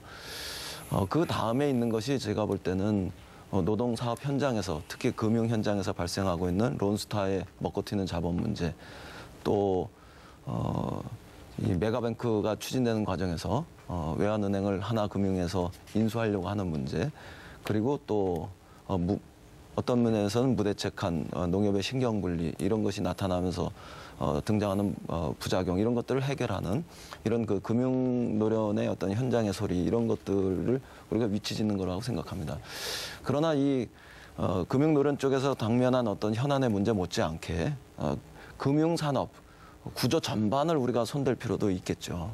그런 과정에서 예를 들면 그 금융위원회와 금융감독원의 그 권한 문제를 정리하는 거라든가 또 금산 분리의 정신이 산업이 금융을 지배하는 것들 역으로 금융이 산업을 지배하는 것에 대한 어떤 제재, 규제, 기준 이런 것을 만드는 이런 문제들이 있을 거라고 생각합니다. 이에 그렇게 대답할 수 있을 것 같고 네. 그럼 역으로 비정규직 대책 많이 강조하셨는데 구체적으로 비정규직 대책을 우리가 어떻게 만들었으면 좋겠는가 이런 얘기를 좀 물어보고 싶습니다. 비정규직은 되게 다양한 형태로 존재를 하잖아요. 그래서 어떤 경우는 동일한 노동을 하고 있는데도 불구하고 파견직이기 때문에 그러니까 그 직접 고용을 하지 않은 형태로 되어가지고 일이 전혀 차별을 받는 경우가 있고요. 또 하나는 단기 계약이라고 하는 형식으로 임시직이라고 하는 형식으로 존재하는 노동자들이 있고요. 그것 때문에 또 차별을 받고 있습니다. 세 번째에 대략 존재하고 있는 비정규직의 문제는 법적인 그 보호 조치를 받지 못하는 경우가 있는 거예요. 그래서 그 경우는 주로 보험 그 설계사들의 경우라든지 아니면 퀵 서비스라든지 그리고 방문 교사 이런 분들이죠. 그래서 그런 분들의 경우에는 이른바 그분들 노동자로 인정을 안 해요. 노동자로 인정을 하지 않으니까 4대 보험부터 시작해서 노동조합을 만들 수도 없는 법의 사각지대에 놓여 있습니다. 근데 실제로 그분들에 대해서는 그 이른바 고용주라고 할 수 있는 사람들이 업무 지시를 구체적으로 합니다. 그 법에서는 노동에 대한 업무 지시를 갖고 감독 권한을 갖고 있으면 사실은 사용주로 봐야 되는데 그렇게 법에서 인정을 안 해버리니까 이분들은 법적으로 보호를 받지 못하고 노동자이면서도 사장님으로 불려야 되는 상황으로 지금 내몰리고 있는 거죠. 그리고 이 세 가지 측면, 같은 일을 하면서도 이제 차별을 받는 경우, 그다음에 임시직으로 계약직으로 있어서 차별을 받는 경우들에 대해서 차별을 시정하고 그리고 그 임시계약직을 마음대로 늘릴 수 있는 일들을 막아야 됩니다. 파견법 손질해야 되고요. 임시계약직을 줄일 수 있도록 법 개정해야 되고, 그리고 지금 말씀드렸던 개인 사업자로 위치되어 있는 사실상의 노동자들에 대한 법적 보호 장치를 할 수 있고 노동조합을 구성할 수 있도록 역시 이것도 법 개정이 필요한 측면이라고 생각하고 있습니다. 네, 뭐 다양한 형태로 나타나는 차별 시정, 이것은 뭐 매우 중요한 문제입니다. 그 차별 시정을 넘어서 실제로 한 걸음 더 나가면 우리가 그 비정규직 자체를 양산하고 있는 파견법, 또 기간제법 이런 것들을 우리가 개선해내는 것도 매우 중요하다고 생각합니다. 뭐 특수고용 형태에서 사용자성을 넘어서 노동자성을 강화하는 법제도적 개선 이런 것들이 말씀하신 대로 매우 중요한 문제라고 생각합니다. 매우 간단한 질문인데요. 그 한 가지만 더 해봅시다. 그 노동과 함께하는 시장 경제. 저는 중소기업과 또 자영업과 함께하는 공존 또 상생의 시장 경제 못지않게 굉장히 중요하다고 생각하는데 어떤 시장 경제 노선이 있을 수 있을까요? 정책을 넘어서. 지금 저한테 네. 계속 이걸 하시는구나. 예. 그 노동과 함께하는 시장 경제라고 규정을 하시니까 사실은 그 말 그대로만 됐었더라면 저는 그 김대중 정부 시절에 하려고 그랬었던 그 노사정협의가 제일 좋은 형태라고 봐요. 근데 그게 일방적으로 사측의 이 우위 속에서 진행됐었기 때문에 노동자들한테 불리하게 작용했었던 점이 있죠. 네, 그거 좀 아시죠? 이 두 분이 질문 토론이 조금 시간이 자꾸 안 맞는 것 같으네요. 이렇게 해서 9명 후보자들 간의 열띤 토론 진행해 봤습니다. 이번 순서 제가 공통 질문 드리는 순서입니다. 9분이나 되기 때문에 세 후보씩 묶어서 하나의 질문을 제가 드리는 식으로 이렇게 하겠습니다. 제가 질문 드리고 답변을 한 분 한 분 받겠는데요. 답변 시간은 1분으로 그렇게 제한하겠습니다. 먼저 한명숙 후보, 문성근 후보, 박지원 후보 이 세 분께 질문 드립니다. 조금 전에 그 상호 토론 시간에 김부겸 후보가 이하경 후보께 드린 질문인데 제가 다시 드립니다. 뭐 지금 정치권의 돈봉투 파문이 좀 일파만파 번지고 있는데요. 그런데 민주당 지금 진행되고 있는 이 경선의 컷오프 과정에서도 뭐 돈이 좀 살포됐다 이런 의혹이 특정 언론에 의해서 제기된 바가 있습니다. 뭐 당내 선거에서 이제 금권이 오고 가고 있는 이런 관행. 뭐 어제 오늘의 일은 아닐 것 같고요. 이 선거 공정한 선거를 위해서나 또는 정치 발전을 위해서 정말 특단의 조치가 필요하지 않느냐 이런 문제의식들이 많죠. 어떤 방안을 갖고 계신지 구체적으로 좀 답변을 해주시면 좋겠습니다. 한명숙 후보께서 시작하실까요? 네, 지금 금품 살포와 같은 구태 정치의 낡은 정치의 형태가 지금과 같은 시대적 변화의 도도한 흐름 속에서 나타났다는 것이 참으로 경악할 일입니다. 그런데 지금 민주통합당에서도 그런 얘기가 나왔다 그래서 상당히 우려스럽습니다. 그러나 저는 사실이 아니길 바랍니다. 우선 사실관계를 명확하게 밝혀내야 된다. 그리고 조속하게 밝혀내야 된다. 왜냐하면 우리 민주통합당이 80만 명의 선거인단을 가지고 새롭게 출발을 하는데 이런 부담을 안고 새로운 지도부가 그 짐을 진 채로 갈 수는 없다. 그래서 저는 사실관계의 명확한 규명이 우선 아니냐 그러냐 하는 것을 밝혀야 되고 만약에 사실관계가 밝혀지면 단호한 조치, 후보자 사퇴는 물론이지만 법적 책임을 질 수 있는 단호한 조치를 취해야 된다. 네, 그렇게 고맙습니다. 생각합니다. 문성근 후보께서는요? 네, 2002년에 차떼기 사건이 있었고요. 그다음에 한나라당에서 돈봉투 사건이 이렇게 번지고 있습니다. 우리 민주통합당은 혁신을 했습니다. 아예 그 시민이 직접 당 의사결정구조에 참여하시는 거죠. 모바일을 합습니다. 모바일로는 돈을 보낼 수가 없습니다. 그래서 완전히 이제 돈이 들어설 자리를 막았다는 생각입니다. 이런 SNS 시대에 맞는 그 혁신, 이것은 세계사적인 추세입니다. 중동이 민주화되고 있고 서구도 모두 직접 민주주의적 그 요구가 시민들로부터 터져나오고 있습니다. 민주통합당은 이를 받아들였습니다. 한나라당에서도 이번에 이 사건을 어떻게 대처할 거느냐 고민을 하고 계신 것 같은데요. 이 시민 참여를 가능하도록 당 구조를 바꾸는 것이 가장 빠른 방법이다 생각하고 이것을 위해서 공동으로 법 개정을 요청드립니다. 네. 네, 박지원 후보 답변하시죠. 과거의 관행이라는 미명 아래 지금도 계속된다고 하면 잘못입니다. 신속히 진상규명을 해서 책임질 일을 책임지고 처리를 해줘야 국민이 우리 민주통합당을 믿을 것입니다.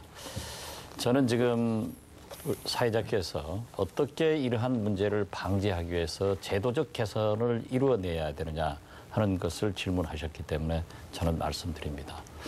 과거 우리 선거도 굉장히 타락했었습니다. 그렇지만 선거관리위원회에서 공영제를 도입함으로써 상당히 많이 개선되고 있습니다. 이제 정당 내의 이러한 경선 문제도 중앙선거관리위원회에서 관리를 해서 좀 더 엄격한 법 적용을 한다고 하면은 개선되리라고 믿습니다. 국민들도 깨끗한 정치를 바라는 마음에서 이러한 정도는 이해를 해 주실 것으로 믿습니다. 여야가 공히 문제가 있기 때문에 선관위 공영제를 주장합니다. 네, 답변 잘 들었습니다. 다음은 박영선, 이강래, 이하경 세 후보께 질문드립니다. 2040 세대 SNS의 위력, 누구보다 여러분들이 지금 실감하고 계실 것 같아요. 근데 올해 총선 대선 결과도 역시 이들의 선택과 움직임에 달려있다. 대부분의 전문가들이 이렇게 분석도 하고 그러지 않습니까? 이들의 마음, 2040의 마음, 잡으실 비책이 있으시면 좀 소개해 주실까요? 박영선 후보께서 시작하시죠. 네. 저는 올해 총선 대선이요. 이미 미디어 2개 시장이 형성됐다고 보고 있습니다. SNS 시장과 기존의 미디어 시장. 이것이 두 가지가 충돌하면서 과연 SNS 세대, 2040 세대가 얼마만큼 투표를 많이 할 것이냐. 이것이 승패를 좌우한다고 보고 있는데요. 이 2040 세대들의 특징은 너는 누구냐, 너는 무엇을 할 것이냐, 너는 어떤 사람이었냐, 무엇을 해왔냐. 이것을 꼭 짚어냅니다. 다시 말하면은 그 사람의 정체성과 철학 그리고 그 사람이 이야기하는 정책이 자기의 삶과 어떤 연관성이 있느냐를 보고 있는 거죠. 따라서 저는 이 SNS 세대들에 대해서 앞으로 정책 선거 그러니까 지금까지는 그저 바람 선거가 더 중요했었는데 정책 선거로 갈 수 있는 계기를 마련했기 때문에 민주통합당이 이 2040 세대들의 삶과 직결된 정책을 얼마나 많이 쏟아내느냐가 가장 큰 관건이라고 보고 있습니다.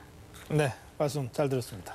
이강래 후보는 어떤 생각 갖고 계십니까? 앞에 박영선 후보께서 답변을 잘 하셔서 다소 중복된 감이 없지 않을 것 같습니다만 2040 세대를 관통하는 핵심 개념은 분노와 불안인 것 같습니다. 지금 현실 문제, 취업 문제, 보육 문제, 교육 문제에 대한 자기들 생활과 관련된 좌절감입니다. 분노입니다. 또 그리고 장래에 대한 불안입니다. 그리고 이제 이들을 하나로 연결해주는 연결끈, SNS가 바로 연결끈 역할을 해주는 것 같습니다. 과거에는 이 불만과 불안이 있어도 즉각적인 표현 방법이 없었는데 지금은 이제 SNS 때문에 즉각적인 반응을 할 수 있는 그런 시대가 된 것입니다. 다음 총선 그리고 이제 대선 바로 2040 세대를 얼마나 끌어들이고 이들의 마음을 잡는가 했는데 하나는 정책입니다. 이들에게 이제 꿈과 희망을 줄 수 있는 정책 확실하게 개발해서 제시해야 합니다. 그리고 SNS를 정당 시스템 내부에 완전히 상용화할 수 있도록 정당 내부 시스템 바꾸는 게 중요한 과제인 것 같습니다. 네, 말씀 잘 들었습니다. 이하경 후보께서는 어떻게 생각하십니까? 네, 그동안 정치는 정치인들이 밥상을 차려줬습니다. 그러니까 먹고 싶지 않은 밥상을 자꾸 갖다 주면 싫어하죠. 그래서 정치를 싫어하는 겁니다. 근데 지금 최근에는 이제 우리 민주통합당은 2040 세대가 스스로 온라인 정당에 들어오시면 밥상을 스스로 차려라. 먹고 싶은 메뉴도 정해라. 이런 이야기입니다. 이제 국회의원들의 정치, 여의도 정치 시대가 아니고 우리 시민들이 스스로 온라인 정당에 들어와서 우리 문제를 스스로 어떻게 해결할 거냐, 어떤 정책을 먼저 할 거냐. 그래서 10대 정책 이런 가상에서 세우면 그걸 최고위원회가 받는 겁니다. 최고위원회는 그걸 받아서 의총에 넘겨서 이걸 반드시 통과시켜 주세요. 이러한 아마 절차를 밟게 될 겁니다. 민주통합당은 새로운 실험, 틀림없이 우리 젊은이들 또 생활인들이 함께 할 수 있다고 보고요. 꼭 이 성공이 실현됐으면 좋겠습니다. 새로운 우리 정치가 이제 시작됩니다. 네, 말씀 잘 들었습니다. 자, 그럼 이번에는 김부겸, 이인영, 박용진 세 후보께 질문 드리겠습니다. 아까 상하우 토론 시간에 이강래 후보께서 이하경, 문성근 후보께 드렸던 질문인데 제가 다시 드립니다. 민주당 또 시민단체, 한국노총 이렇게 이 여러 세력이 합쳐서 만든 정당이 지금의 민주통합당 아닙니까? 그런데 이 또 다른 진보개혁 정치 세력으로 통합진보당이 있습니다. 그래서 총선을 앞두고 과연 민주통합당과 통합진보당의 관계는 어떻게 될 것이냐. 뭐 대통합이 이루어질 건지 아니면 선거연대가 이루어질 건지 많은 야권의 지지자들이 관심을 갖고 있는데요. 이 점과 관련해서 어떻게 전망하고 계신지 또 어떻게 해야 된다고 생각하시는지 그런 답변 듣겠습니다. 김부겸 후보께서 먼저 시작하시죠.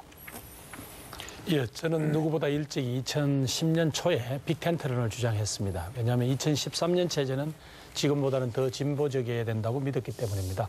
그런데 진보 정치의 당사자들이 이 저희들 자유주의적 성향이 강한 정당하고는 한 집에서 같이 살지는 않겠다라고 선언했기 때문에 제가 빅텐트론은 철회했습니다. 그러나 지금 국민들의 명령은 엄숙합니다. 너희들끼리 한 세력으로 뭉쳐서 정권 교체를 이루라는 그런 지엄한 명령이 있습니다. 그래서 저희들은 일단 제가 대표가 되거나 지도부가 되면 우선 진보 정당하고 선거 연대를 할 수 있는 공동의 설계에 들어가겠습니다. 그래서 만약에 이 공동의 설계에서 서로 간의 믿음만 전제된다면 저는 충분히 이뤄낼 수 있다고 봅니다. 그 점에서 혹시 서로 간에 자기 집단의 이익을 위해서 서로 간에 말하자면 뭐 꼼수를 쓰지 않나라는 그런 불신이 있다면 제가 뭐 기득권을 다 던지면서 나선 마당에 제가 충분히 설득을 해내겠습니다. 네, 고맙습니다. 이인영 후보 어떻게 생각하십니까? 우선 즉각적이고 최종적인 대통합을 한 번 더 추진해 봤으면 좋겠습니다. 그럼에도 불구하고 되지 않으면 1대1 후보 단일화 구도 이런 것을 위해서 불가피하게 연대가 있어야 될 것 같습니다. 그러나 이 연대 방안은 일방적으로 지역구를 징발하는 이런 방식은 좀 이젠 넘어서야 한다 이렇게 생각합니다. 준비했던 후보에게도 못할 짓이지만 또 다른 한편에서는 단일 후보의 결정을 정당 간 정치 세력 간에 일방적으로 하는 걸 넘어서 대중적 동의와 절차 과정을 통해서 마련하는 것이 더 온당하다 이렇게 생각하기 때문에 그렇습니다. 이것은 뭐 단지 반발하는 후보들에 대해서 부작용에 대해서 우리가 정치적인 과정을 만든다 이런 것을 넘어서는 민주주의 또 연합 정치의 성숙을 위해서도 필요한 일이다 이렇게 생각합니다. 단일화 과정의 법제도적인 개선도 있었으면 좋겠습니다. 박영선 후보의 제안도 좋고요. 그것이 난망하기 때문에 박원순 시장 단일화 방식으로 했으면 좋겠습니다. 네, 고맙습니다. 박영일 후보께서는 어떻게 생각하십니까? 예, 말씀드리겠습니다. 일단 진보 정치 세력은 우리 민주통합당이나 자유주의 정치 세력에 대해서 의심 반 그리고 약간 걱정 반 이런 게 있습니다. 그래서 이 덩치 큰 정당에게 잡아먹히는 거 아니냐, 그리고 우리 같이 손상당하는 거 아니냐 이런 것들 때문에 불신이 상당히 있고요. 하나의 정당을 만들자고 할 때도 몸을 빼는 것도 당연하다고 저는 생각하고 있습니다. 진보적 가치를 소중하게 여기는 거 필요하죠. 하지만 지금은 국민의 명령입니다. 정권 교체를 해서 새로운 대한민국으로 가라는 것입니다. 저는 박용진이 여기에서 이번 지도부 선거에서 6명의 최고위원 안으로 들어가는 거 대단히 좋은 신호가 될 거다라고 생각하고 있습니다. 신뢰가 될 거라고도 생각하고 있고요. 그런 측면에서 제가 지도부가 되게 되면 서로 뭐 이렇게 또 탐색전 시간이 필요 없는 상황입니다. 그래서 즉각적으로 그 신뢰를 바탕으로 서로가 필요로 하는 이야기들 할 수 있을 것 같고요. 저는 그 정치적 협상 방식뿐만이 아니라 뭐 단일화 경선 방식 모두 다 열어놓고 가야 된다고 생각합니다. 네, 답변 잘 들었습니다. 자, 이번엔 다시 상호 주도권 토론을 하겠습니다. 후보자들께 3분의 토론 시간, 토론 주도 시간 드리겠는데요. 이번에는 한 명을 지목해서 1대1 토론만 하는 걸로 하겠습니다. 그러니까는 3분 동안 한 명의 후보와 1대1 토론을 하니까 심층 심화 토론이 되겠죠. 그래서 집중 토론으로 진행을 하도록 하겠습니다. 순서가 지금 문성건 후보가 토론하실 시간이거든요. 3분 시간 제가 드리겠습니다. 네, 이인영 후보께 여쭙겠습니다. 이 지금 공천혁명에 대해서 대단히 관심이 많습니다. 우리는 제도를 뒷받침하고 그다음에 이제 원칙을 만들고 제도를 뒷받침하면 된다고 생각합니다. 이 완전 개방 경선의 폐해는 역선택하고 동원 선거의 위험이죠. 이 해결책은 시민 참여를 하되 모바일을 동원하면 가능합니다. 그런데 모바일에서는 주소와 성별, 나이가 확인되지 않습니다. 이 한나라당에서는 이제 돈봉투 사건이 나면서 이 시민 참여를 받아들여야 될 텐데 과연 이 한나라당이 이런 모바일을 사용하는 혁신을 받아들일 수 있을 것인가? 그동안의 경험으로 봐서 어떻게 생각하십니까? 궁극적으로는 한나라당도 모바일 경선으로까지 자신들을 바꿔내지 않을 수 없을 거다 이렇게 생각합니다. 2002년에 당시의 민주당이 새천년 민주당이 국민 경선을 받아들이고 그것이 정치 혁명의 과정으로 전진되는 모습 속에서 지금 한나라당이 국민 경선의 방식을 수용한 것처럼 이 국민 경선의 어떤 또다시 방식을 놓고 진화하는 우리 민주통합당을 보고 또 그 속에서 참여한 선거인단, 시민들의 모습을 보고 한나라당도 궁극적으로는 그리로 따라오지 않을까 이렇게 생각합니다. 네. 우리 한반도에서 단일 국가로 산 지 1300년이고 분단된 지 65년입니다. 이를 합쳐야 되는 대의도 있지만 무엇보다도 우리가 통상국가이기 때문에 남북의 철도를 연결해야 되고 또 북한의 지하자원이나 노동력과 우리 남쪽의 기술과 돈을 합칠 필요가 절대적으로 있습니다. 그 6.15 선언을 보면서 저는 남달리 기뻤습니다. 89년에 문 목사가 방북하셔서 합의했던 내용이 있었고, 근데 이인영 후보께서는 80년대 이제 통일운동도 했던 분으로서 이 89년 문 목사의 방북과 2000년 6.15 선언의 연관성이랄까 또 민족사적 의의랄까 이런 부분은 어떻게 생각하시는지요? 말씀하신 대로 문익환 목사님은 통일의 문을 두드리셨고 또 김대중 대통령께서는 실제로 통일의 문을 열어내셨습니다.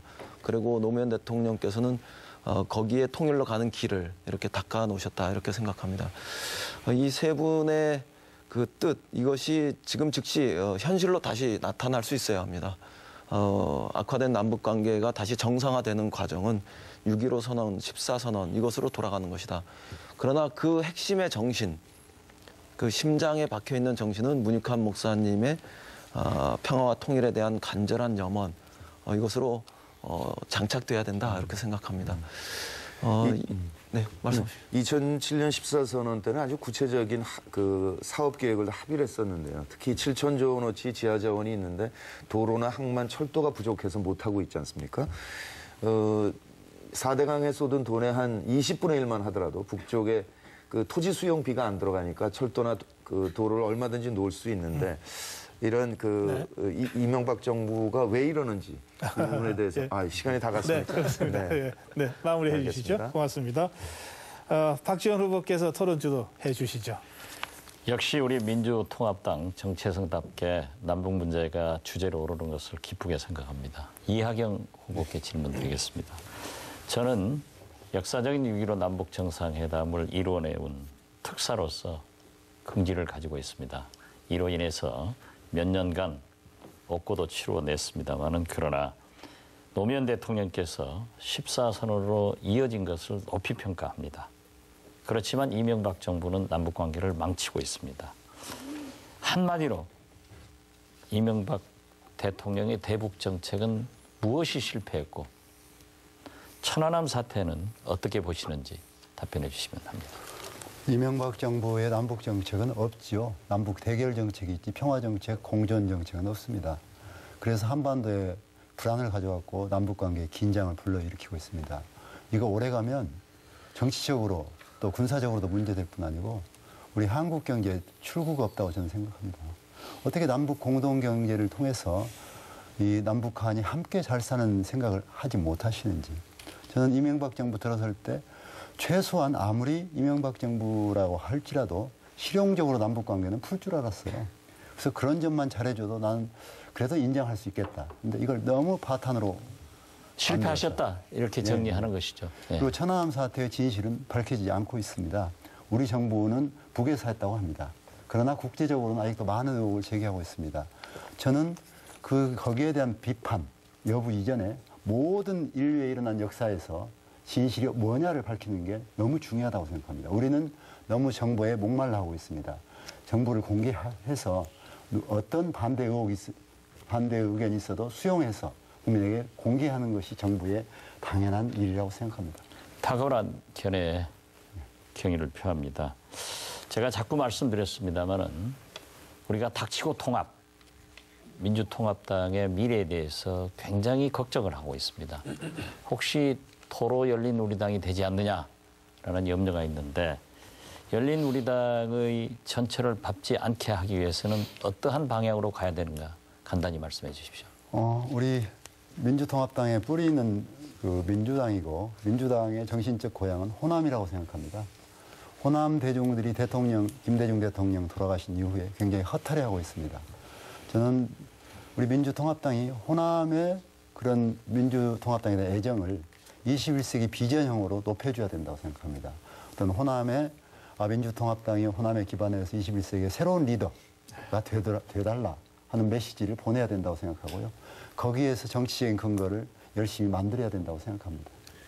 우리 모두 조화로운 그런 통합이 돼서 성공하도록 노력하겠습니다. 네, 두 분 토론 고맙습니다. 박영선 후보께서 토론 주도해 주시죠. 네. 저는 공천혁명과 관련해서 아까 문성근 후보께 조금 더 답변을 듣고 싶어서 질의를 드리겠습니다. 이제 국민에게 공천권을 돌려줬습니다라는 말씀을 여러 차례 하셨고요. 또 모바일 인증제 부분에 대한 문제 제기도 많이 하셨어요. 그런데 과연 문성근 후보가 그러면 가지고 있는 보관은 무엇인가에 대한 것은 아직 제가 좀 잘 듣지 못한 것 같습니다. 그러니까 예를 들면 저는 국민공천 예비 선거제도라는 법안을 냈습니다. 이제 이것은 어느 하루, 그러니까 토요일 날 모든 국민이 나와서 국회의원에 출마하고 싶은 사람을 찍으면 종다수로 2사람을 뽑는 겁니다. 정당과 상관없이. 제가 이제 주장하는 아니고 이것이 미국의 캘리포니아와 워싱턴주에서 현재 실행되고 있고 국민들로부터 상당히 긍정적인 반응을 얻고 있습니다. 문 후보님은 어떤 대안을 갖고 계십니까? 지난번에 나경원 의원께서 여야가 같은 날 국민참여 경선을 해서 국회의원 후보를 각자 뽑자라는 얘기를 한 적이 있었죠. 근데 파티 프라이머리. 네, 근데 그 경우에 그 시민이 등록하는 숫자가 양당 간의 차이가 나기 때문에 이미 거기서 우열이 판가름 난다라는 측면에서 여야가 다 불편해했던 것 같습니다. 네. 그래서 지금 말씀드리는 게 그 시민 참여를 한다면 모바일을 해야 참여도가 높아지니까 이 부분 근데 모바일에서는 주소가 확인이 안 된다는 거죠. 그러니까 전국 단위에서는 문제가 없는데 지역구에서는 문제가 되니 등록자로부터 동의를 받아서 중앙선관위에 내면 중앙선관위가 통신 3사로부터 번지수를 삭제한 주소, 성별 나이만 돌려주면 역선택도 방지되고 주소가 확인돼서 활성화된 돼서 좋은 후보를 양쪽에서 다 뽑을 수 있지 않냐 이 방안을 지금 생각하고 있는 거죠. 근데 이제 그 방안은요 어떤 이제 또 단점이 있냐면 그러면 무소속 후보는 어떻게 할 거냐 여기에 대한 이제 그 답을 내기가 좀 힘든 부분이 있고요. 예를 들어서 이제 소수 정당인 경우에 그럼 어떻게 할 거냐. 여기에 대한 이제 이 대비책이 이제 강구돼야 되는 그런 단점이 있습니다. 이 부분은 또 한번 생각해 보셨는지요? 네, 일단은 정당 정치를 근간으로 해서 생각한 방안이고요. 무소속이나 소수 정당 경우에도 무소속은 뭐 경선이 필요 없는 거지만 진보 정당들 경우에 자체 경선 방식을 해야 되는 거겠죠. 그러니까 지금 박 의원께서 제안하는 방법이 미국에서 가능했던 것 같은데 우리 경우에 일단 정당으로 분명히 선이 그어져 있는 상태에서 양쪽 다 채택하기가 너무 어렵지 않은가라는 생각이 드는 거죠. 이제 지금 다 좋으신데요. 네. 지금 이제 하신 답변은 좀에 또 어떤 약점이 있냐면요. 예를 들면 무소속이나 진보정당의 후보가 그 룰에 참여하지를 않게 되면 네. 이 사람들은 이제 또 다른 네. 제가 말씀을 더 듣고 싶으면 재미있는 주제인데 이게 시간은 제가 관리를 해야 되니까요. 일단 여기서 마무리하겠습니다. 예. 그러시고요. 이제 이강래 후보 토론주도 순서입니다. 한명숙 후보께 질의드리겠습니다. 제가 아까 제기했던 문제 똑같이 반복하는데 이제 이 지도부 선출을 끝나고 난 다음에 통합진보정당을 비롯한 밖의 세력과의 관계가 굉장히 중요한 과제인 것 같습니다. 1대1 구도를 만들어야 수도권 선거 치를 수 있기 때문에 그런데 다른 후보들은 대충 이분하는 의견이 필요할 기회가 있었는데 네. 제가 생각해보니까 우리 한명수 후보는 한 번도 말씀 제가 들은 기억이 없습니다. 네. 그래서 답변 요청합니다. 지금 지도부가 선출이 되면 제일 먼저 해야 될 과제가 통합진보당하고의 1대1 구도를 만드는 작업이라고 생각합니다. 그런데 우리가 총선에 승리하기 위해서는 두 가지 필수 조건이 있습니다. 갖춰야 되는. 한 가지가 좋은 구도를 만드는 것이고 승리하는 구도를 만드는 것이고 한 가지가 경쟁력 있는 후보를 만드는 것입니다. 이 두 가지가 충족돼야만 승리할 수 있다고 봅니다. 우선 지금 질문이 구도를 어떻게 좋게 만들 것이냐 하는 문제인데 아까 말씀이 나온 대로 여러 가지 형태가 있습니다. 그러니까 연합정당을 만들어서 하나의 지붕하에 단일 공천을 할 수 있는 것이 최선의 방법입니다. 그러나 상대방이 있고 시간적 제약이 있기 때문에 이것이 가능할 것인지에 대해서는 저는 한계가 좀 뚜렷해졌다고 봅니다. 그래서 그렇게 되면 선거연합으로 가야 되고 선거연합도 여러 가지 형태가 있는데 저는 예를 들어서 지금 지역별로 자기네들끼리의 선거 1대1 구도를 만드는 작업들을 하고 있습니다. 그래서 그 부분, 그다음에 후보 개인 간에 하는 룰, 그리고 이제 일괄 타결, 이것을 전부 가능성을 열어놓고 그리고 한 가지만 하는 것이 아니라 동시적으로 타결할 필요가 있다. 다양성을 놓고. 저는 이제 그렇게 해야만 시간도 맞춰낼 수 있다 이렇게 봅니다. 그게 아까 선거 두 가지 요건 말씀하셨는데 하나 더 추가한다고 그런다면 상황 관리입니다. 선거는 인물, 구도, 상황입니다. 상황 관리를 어떻게 할 거냐라는 게 핵심이고요. 그다음에 이제 연대 방식에 관해서 세 가지 아까 제가 이 전국 단위의 일괄 타결 아니면 이 지역 시도별 단위의 이 뭔가 타결 그리고 이제 세 번째는 후보자 간에 이제 1대1 구도를 만드는 이제 그런 노력인데 지금 전국 단위가 됐건 지역 단위가 됐건 관계없이 특정 후보에 양보를 요구할 수밖에 없는 그런 어려움이 있습니다. 그다음에 이제 문제는 어디 있는가 그러면 모든 지역에서 박원순 방식으로 경쟁하자 그러면 통합진보당 저는 응하지 않으리라고 봅니다. 경쟁력이 현저한 차이가 있기 때문에 그렇습니다. 근데 그걸 어떻게 할 거냐라는 게 저희가 앞으로 할 숙제다라는 생각 갖고 거기에 대한 대책이 우리는 갖고 있어야 된다는 생각. 그러니까 제가 말씀드리는 거는 지금 말씀한 박원순 후보 스타일의 그때 방식의 경선까지 포함해서 여러 가지 다양성을 놓고 같이 추진하는 것을. 죄송합니다. 시간 그 제한이 있습니다. 이하경 후보께 토론 주도권 드리겠습니다. 네, 이인영 후보께 그 새로운 세대를 어떻게 영입하느냐 문제인데요. 저는 2040 세대가 아까도 말했듯이 우리 사회의 전부 생산을 책임지고 있고 또 이렇게 열심히 일함에도 불구하고 혜택은 가장 못 보고 있고 일자리 문제, 보육 문제 또는 교육비 문제, 전셋값, 물가 불안. 그런데 이들의 요구가 지금 정치에 반영이 안 된단 말이죠. 그것은 직접 당하는 세대가 정치에 들어오지 못하기 때문인데 우리 이인영 후보 486 세대의 대표 아니십니까? 그리고 밑에 또 더 밑에 30 세대가 지금 따라오고 있는데 이들에 대해서 어떻게 우리 당이 적극적으로 안 해야 되는지 비례대표 몇 석 주면 되는 건지 저는 좀 구체적으로 우리가 모색을 해야 된다고 봐서 세대론을 가장 먼저 펼치시니까 어떤 구체적인 대안을 가지고 계신지. 우선 선배로서 저는 진심으로 좀 사과해야 한다고 생각합니다. 20대, 30대, 40대 초반까지의 삶이 굉장히 좀 어렵습니다. 실제로 일자리, 교육, 보육, 또 준비 안 된 어르신들의 노후를 뒷받침하는 등등해서 매우 어려운데 왜 그런가 이렇게 생각하다가 어느 날 갑자기 IMF 이후에 달라진 우리의 현실 때문에 그렇다 이런 것을 좀 깨달았습니다. 저희가 20대, 30대일 때는 그래도 독재로부터 탄압은 있었지만 우리의 영혼은 자유로웠지 않습니까? 네. 그러나 지금의 20대, 30대는 시장으로부터 기업으로부터 요구된 스펙, 구도 이런 것에 갇혀서 참 팍팍합니다.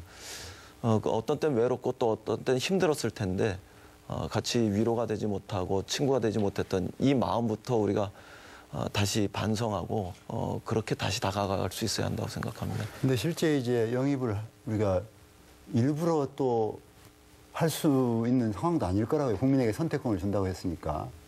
그러려면 지금 이미 기성정치에 들어와 있는 1선, 2선, 3선들이 계시는데 그분들하고 어떻게 해야 이렇게 새로운 분들이 들어올 수 있을까요? 저희가 사과하고 난 다음에 그럼에도 불구하고 다시 용기를 내어서 올해가 너무 중요한 역사적 시간이니까 함께 손을 잡고 세상을 바꿔보자.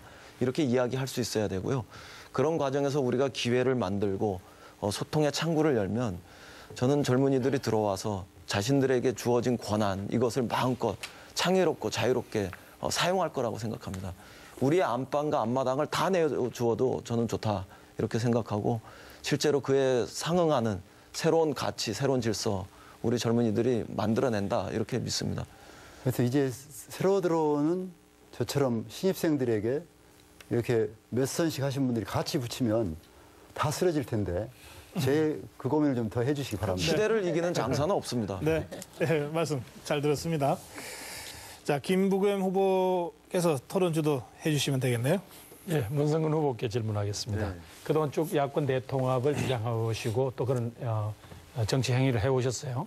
근데 통합진보당과 진보신당이 현재는 거부를 하고 있습니다. 저희들은 명확하게 그 노선 차이가 있는 것 같아요. 저희들이 당면 목표는 정권 교체입니다. 그렇죠? 근데 그 진보정당을 하시는 분들은 명확하게 진보적 가치를 많은 국민들에게 알리고 설득하는 게 우선이다라고 아마 판단하시는 것 같아요. 자, 이게 우리가 1대1 구도를 만들자고 하는 어떤 정치 전략적 목표는 알겠는데 이분들한테 하기 싫은 일을 억지로 강요하는 것은 어찌 보면 대세론에 또 다른 대세론에 의한 일종의 폭력적 모습이 아닐까요? 어떻게 생각하세요? 일단 진보당 경우에도 지금 민족사적인 대외전을 앞두고 내년에 반드시 정권 교체를 이루어야 한다는 데는 동의합니다. 그래서 어떻게든 1대1 구도를 만들겠다는 데까지도 동의합니다. 그러니까 진보 정치 확산도 중요하지만 정권 교체를 먼저 방점 찍고 있는 건 사실입니다. 그래서 최선의 방안을 찾고 있는 건데요. 1년 반 호소를 해왔고 이제 새로운 지도부로 또 한 번 호소해보고 그래도 안 된다면 빨리 접는 게 맞다고 생각합니다. 폭력으로 느껴질 수 있기 때문에 그러면 빠르게 정말 걱정되지만 국민께 짜증 안 드리는 빠른 시일 안에 연대를 이루도록 해야 한다 이렇게 생각합니다. 그러니까 서로 간의 정치적인 상처라든가 이런 걸 주기 전에 물밑 대화를 네. 통해서 자 현실적으로 통합이 불가능하다고 생각하면 후보 단일화밖에 이제 없지 않습니까? 이른바 선거 연대를 이루기 위한. 그러려면 후보 단일화 방식 자체가 달라야 됩니다. 통합을 전제로 한 거하고 선거 연대를 전제로 하는 건 다를 수밖에 없잖아요. 그 부분에 대한 의견을 말씀해 주세요. 글쎄요, 일단 중앙당 차원의 큰 틀의 협의를 진행하고요. 그다음에 광역별 이게 동시 진행으로 들어가야 되겠죠. 그리고 최종적으로는 박원순 후보 단일화 방식보다 시민 참여를 확대한 방식의 그 단일화를 이루어 수밖에 없지 않을까 이렇게 생각합니다. 지난번에 한번 저희가 개인적으로 말씀을 드렸습니다만은 사실은 저희들이 석패율제를 도입하다는 거는 지금 진보정당 일부에서는 오해를 하고 있는데 이게 사실상 지금 우리의 취약적인 영남 지역에서 좋은 후보를 구하기 위한 지금 유일한 창구거든요. 좋은 후보군을 구하기 위한. 뭐 당선 여부는 그 다음 문제고. 그런데 이 문제에 대해서 정확하게 어떤 인식을 갖고 계시고 이 문제를 어떻게 푸실 작정인지 말씀해 주십시오.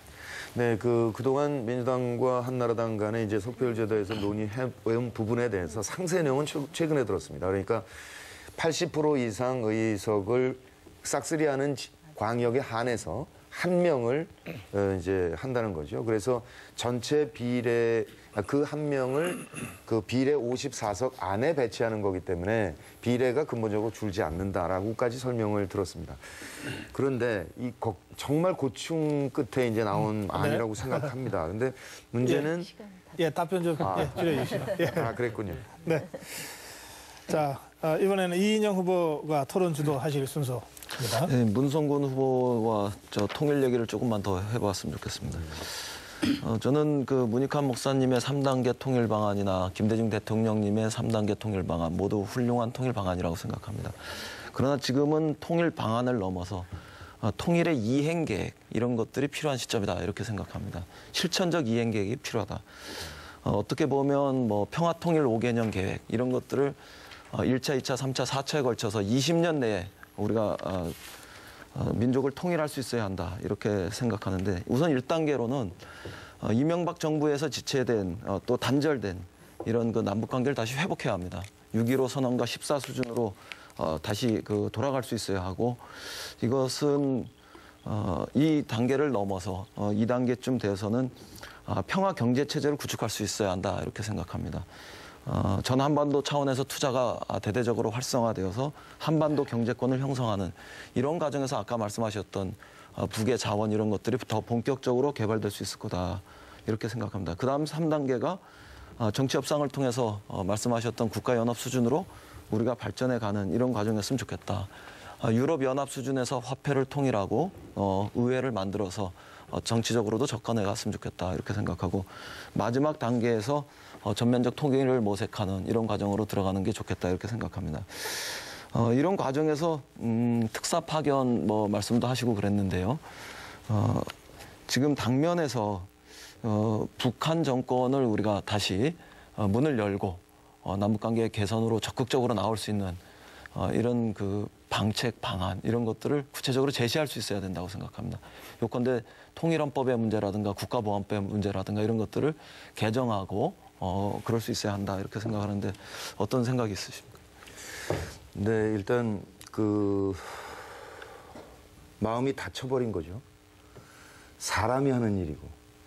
그러니까 문익환 목사가 김주석을 만났을 때 지금 자료화면을 보면 악수하려고 손을 내미는데 그냥 덥석 안아버리거든요. 그래서 그 평양 방문했을 때 북한 국민들로부터 그 부분에 대한 얘기를 많이 들었습니다. 어떤 사람이길래 이렇게 했느냐. 그러니까 마음을 터놓고 얘기해 봅시다라고 하면서 이제 열어간 거죠. 지금 말씀하신 3단계 굉장히 좋은 안입니다. 이렇게 구체적으로 공부 많이 하셨군요. 저도 많이 배우겠습니다. 근데 일단 이 다친 마음을 푸는 차원에서 우선 굶지는 않게 하자. 아프면 치료는 받게 하자. 그겁니다. 일단 교육은 자체 안에서 의무 교육이니까 진행이 되겠죠. 지금 성장기에 먹지 못하면 그냥 성인병 걸리는 거 아닙니까? 나이 들어서. 그때 한은 해결이 안 되기 때문에 그런 접근이 제일 먼저 필요하다 생각합니다. 네. 네, 토론 잘 들었습니다. 그다음에 박용진 후보 토론 주도해 주실까요? 질문이 좀 몰리는 분위기긴 합니다만 우리 문성근 후보님께 질문을 좀 드릴게요. 얼마 전에 우리 청년운동 단체는 여러 개 많이 있습니다. 그런데 청년과 노동의 문제를 적극적으로 다루고 있는 데가 청년 유니온이라고 하는 단체가 있습니다. 만나서 적극적으로 좀 많은 얘기를 나눴는데 청년 유니온의 김연경 위원장이나 많은 조합원들이 우리 당이 만들어 놓고 있는 청년 비례대표 선출 방식에 대해서 약간 퀘스천 마크가 있어요. 뭐냐면은 또 다른 우리 청년들 아픈데 또 막 스펙 쌓으라고 그러고 힘든데 또 경쟁시키냐라고 하는 거더라고요. 그래서 아니 경쟁 말고 이렇게 안 그러면 간택이다.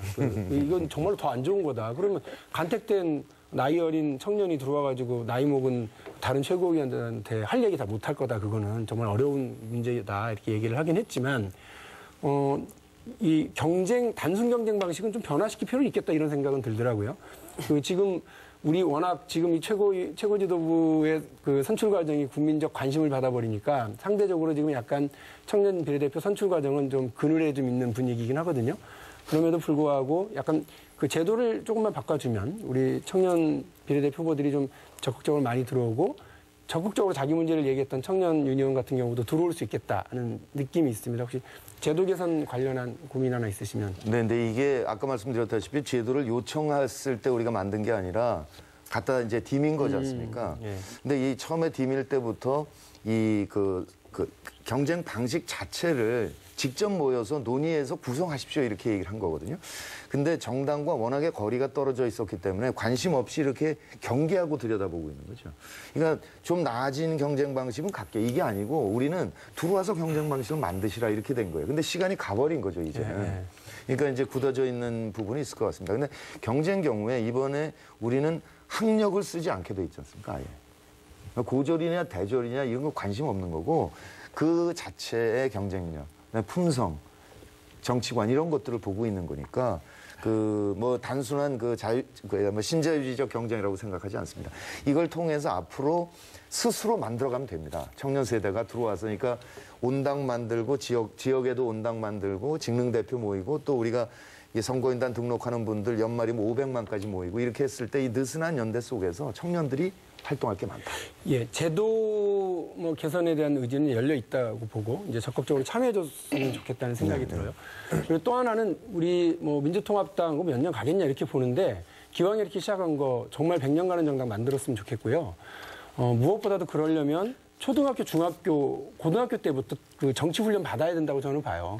외국의 오래된 진보 정당들, 보수 정당들까지도 마찬가지로 그 방학 때마다 열리는 청소년 정치 캠프 있거든요. 적극적으로 그런 걸 좀 같이 만들어봤으면 좋겠습니다. 네, 알겠습니다. 고맙습니다. 이제 상호주도 토론 마지막 순서인데요. 오래 기다리셨군요. 한명수 후보 토론 주도 해주실까요? 네, 이인영 후보에게 좀 질문하겠습니다. 지금 선거를 할 때마다 언제나 정책 선거가 중심이 돼야 된다. 이런 당위성을 얘기하고 선거를 합니다. 그러나 선거가 끝나고 나면 이번에도 정책 선거를 못했다는 평가를 받고 국민들로부터 비판을 받는 게 일쑤였습니다. 그러나 이제 시민들이 깨어나고 시민들이 정책을 중심으로 선거를 치를 수 있는 준비가 되어 있다. 이렇게 외치고 있습니다. 그래서 우리 민주통합당도 통합할 때 강령의 진보적 가치가 많이 대거 이제 들어가 있고 그 진보적 가치를 정책화해서 이 정책을 가지고 국민들에게 심판받는 선거를 해야만 된다라고 생각하고 있습니다. 그래서 이인영 후보께 여쭙고 싶은 것은 지금 젊은 후보로서 아주 혁신적인 진보적 가치를 강령에다가 담은 그것을 기반으로 해서 자신의 그 공약도 많이 있으리라고 봅니다.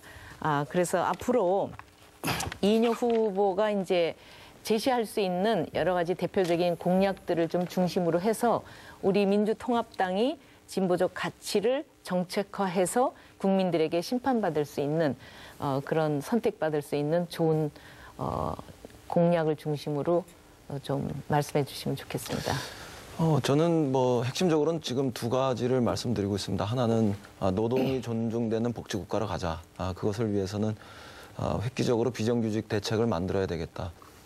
무엇보다 지나치게 높은 50%가 넘어가는 비정규직 비율을 30% 정도로 떨어뜨리고 또 비정규직의 평균 임금을 정규직 평균 임금의 80% 수준까지 끌어올리고 그리고 마지막으로 노동자 평균 임금의 60% 정도 수준까지는 우리 최저임금 수준이 올라가야 되겠다. 그래서 그동안 실망하셨던 386A라는 이런 숫자를 희망의 386으로 되돌려드려야 된다 이런 생각하고 있고요.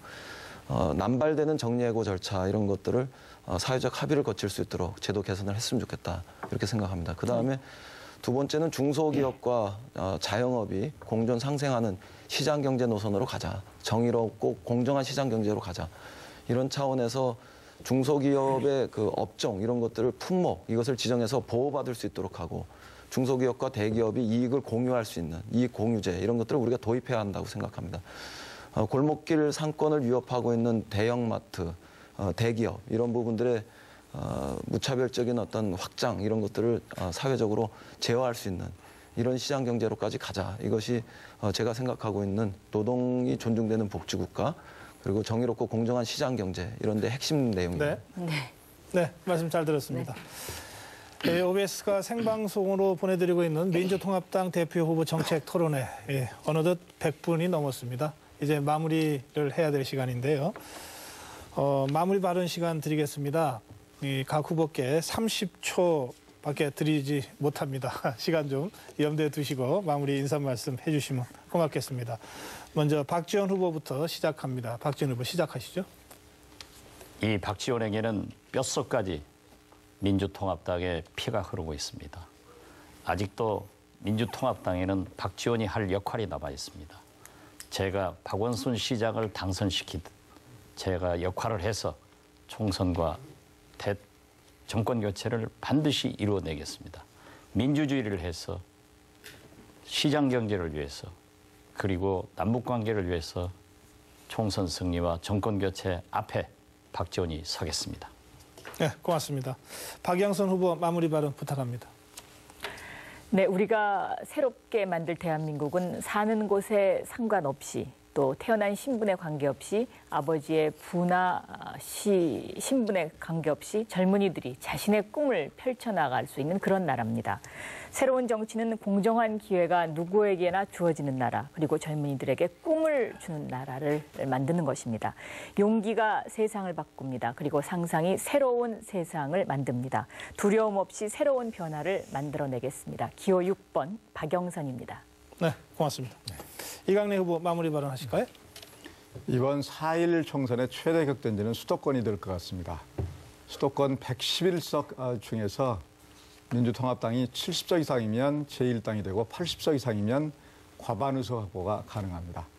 2097년 대통령 선거, 2002년 대통령 선거에서 두 번의 정권 창출을 해봤고 2007년 대선 이 총괄 지휘했던 제가 앞장서겠습니다. 제가 확실하게 해내겠습니다. 기호 4번 이강래에게 많은 힘 부탁드리겠습니다. 고맙습니다.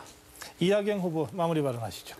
네, 국민 여러분, 평생 시민운동을 해왔던 이하경이 이제 시민 정치, 새로운 생명평화 정치를 해보려고 합니다.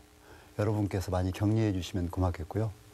또 여러분들 살면서 또 생활하면서 억울하고 분한 일이 있을 때, 또 힘든 일이 있을 때, 정말 이것은 안 되겠다 하는 생각이 있을 때 우선 이하경을 찾아주십시오. 제가 대표 경선에서 어떤 결과에도 불구하고 저는 이제 여러분과 함께 제 마지막 인생을 여러분의 살림살이를 책임지는 새로운 생명평화 정치인이 되겠습니다. 네, 고맙습니다. 김부겸 후보 말씀하실까요? 저 김부겸 지난 12년 동안 경기도 국민의 많은 사랑을 받았습니다. 감사합니다. 모든 기득권을 버리고 이제 경제 독재 막아내겠다. 젊은이들에게 일자리를 만들겠다. 그리고 망국적 지역주의를 깨버리겠다라는 그런 꿈을 안고 한나라당이 텃밭인 대구에서 도전합니다. 여러분은 제 인생의 큰 스승이자 큰 바다입니다. 저를 기억해 주시고 격려해 주십시오. 여러분이 자부심을 느끼는 정치인이 되겠습니다. 감사합니다. 네, 고맙습니다. 이인영 후보 마무리 발언하실까요? 네, 서민과 중산층의 삶 속에서 또 마음 속에서 존재하는 변화에 대한 절박한 열망을 발견합니다. 여기서부터 정권 교체의 강력한 태풍이 일어나고 있습니다. 이런 시민들의 가슴에 불을 붙일 화라산 같은 불덩이가 필요합니다. 저 이인영이 변화의 불덩이가 되겠습니다. 구시대와 새시대를 확연하게 가르는 4.11 총선에 분노하신 만큼 참여하시고 또 열망하신 만큼 투표하셨으면 좋겠습니다. 네, 고맙습니다. 박영진 후보 마무리 발언하시죠. 역사 없는 지혜는 잔꾀로 흐르고 민심 없는 정치는 술수로 흐른다. 이 말을 가슴에 품고 사는 저는 뼛속까지 진보 정치인입니다. 이 진보적 목소리는 아직 우리 사회에 크게 자리 잡고 있지는 못합니다만 우리 민주통합당을 완성해내는 가치가 될 것이라고 생각합니다. 민주통합당이라고 하는 용을 최종적으로 완성시키는 활용점정이 될 것이라고 생각합니다. 기호 5번 박용진에게 2표 중에 1표를 꼭 주십시오. 준비된 청년 장수 박용진과 함께 해주십시오. 네, 고맙습니다. 한명숙 후보 마무리 발언하시죠. 80만 명의 선거인단 여러분 정말 고맙습니다. 이제 여러분이 민주통합당의 주인입니다. 변화와 혁신의 주역입니다. 여러분의 명령을 충실히 따르겠습니다. 혁신하고 또 변화하겠습니다. 정말 공천혁명을 해서 총선을 승리로 이끌겠습니다. 한나라당 박근혜와 맞서서 승리할 수 있는 사람 누군지 상상해 보십시오. 제가 하겠습니다. 기호 1번 한명숙 선택해 주십시오. 감사합니다. 네, 고맙습니다. 네, 마지막으로 문성근 후보 마무리 발언 듣겠습니다. 네, 상위 1%가 제멋대로 사는 나라가 아니라 우리 모두 더불어 사는 나라, 더불어 성장하는 나라를 꿈꿉니다. 꿈꾸고 함께 노력하는 나라였으면 좋겠습니다. 절망해서 포기하지 않는 나라를 생각합니다. 우리 민주통합당은 이제 완전히 다른 정당으로 새롭게 태어났습니다. 시민 여러분이 주인이십니다. 직접 민주주의의 꽃을 피워주십시오. 열심히 노력하겠습니다. 네, 고맙습니다. 9명 후보들의 마무리 발언까지 들으면서 오늘 토론 다 끝났습니다. 오늘 날씨는 아주 쌀쌀합니다만 스튜디오 안은 아주 뜨겁습니다. 오늘 토론에서 후보들은 모두 2012년 정권 교체를 이룰 당 간판으로 자신이 적임자다. 이것을 강조하고 부각시켰습니다. 오는 15일입니다. 민주통합당 당대표와 최고위원을 뽑는 전당대회가 여러분을 기다립니다. 선거인단은 물론이고요. 시청자 여러분들의 많은 관심도 부탁드립니다. 민주통합당 대표 후보 정책 토론회 여기서 모두 마치겠습니다. 여러분 고맙습니다.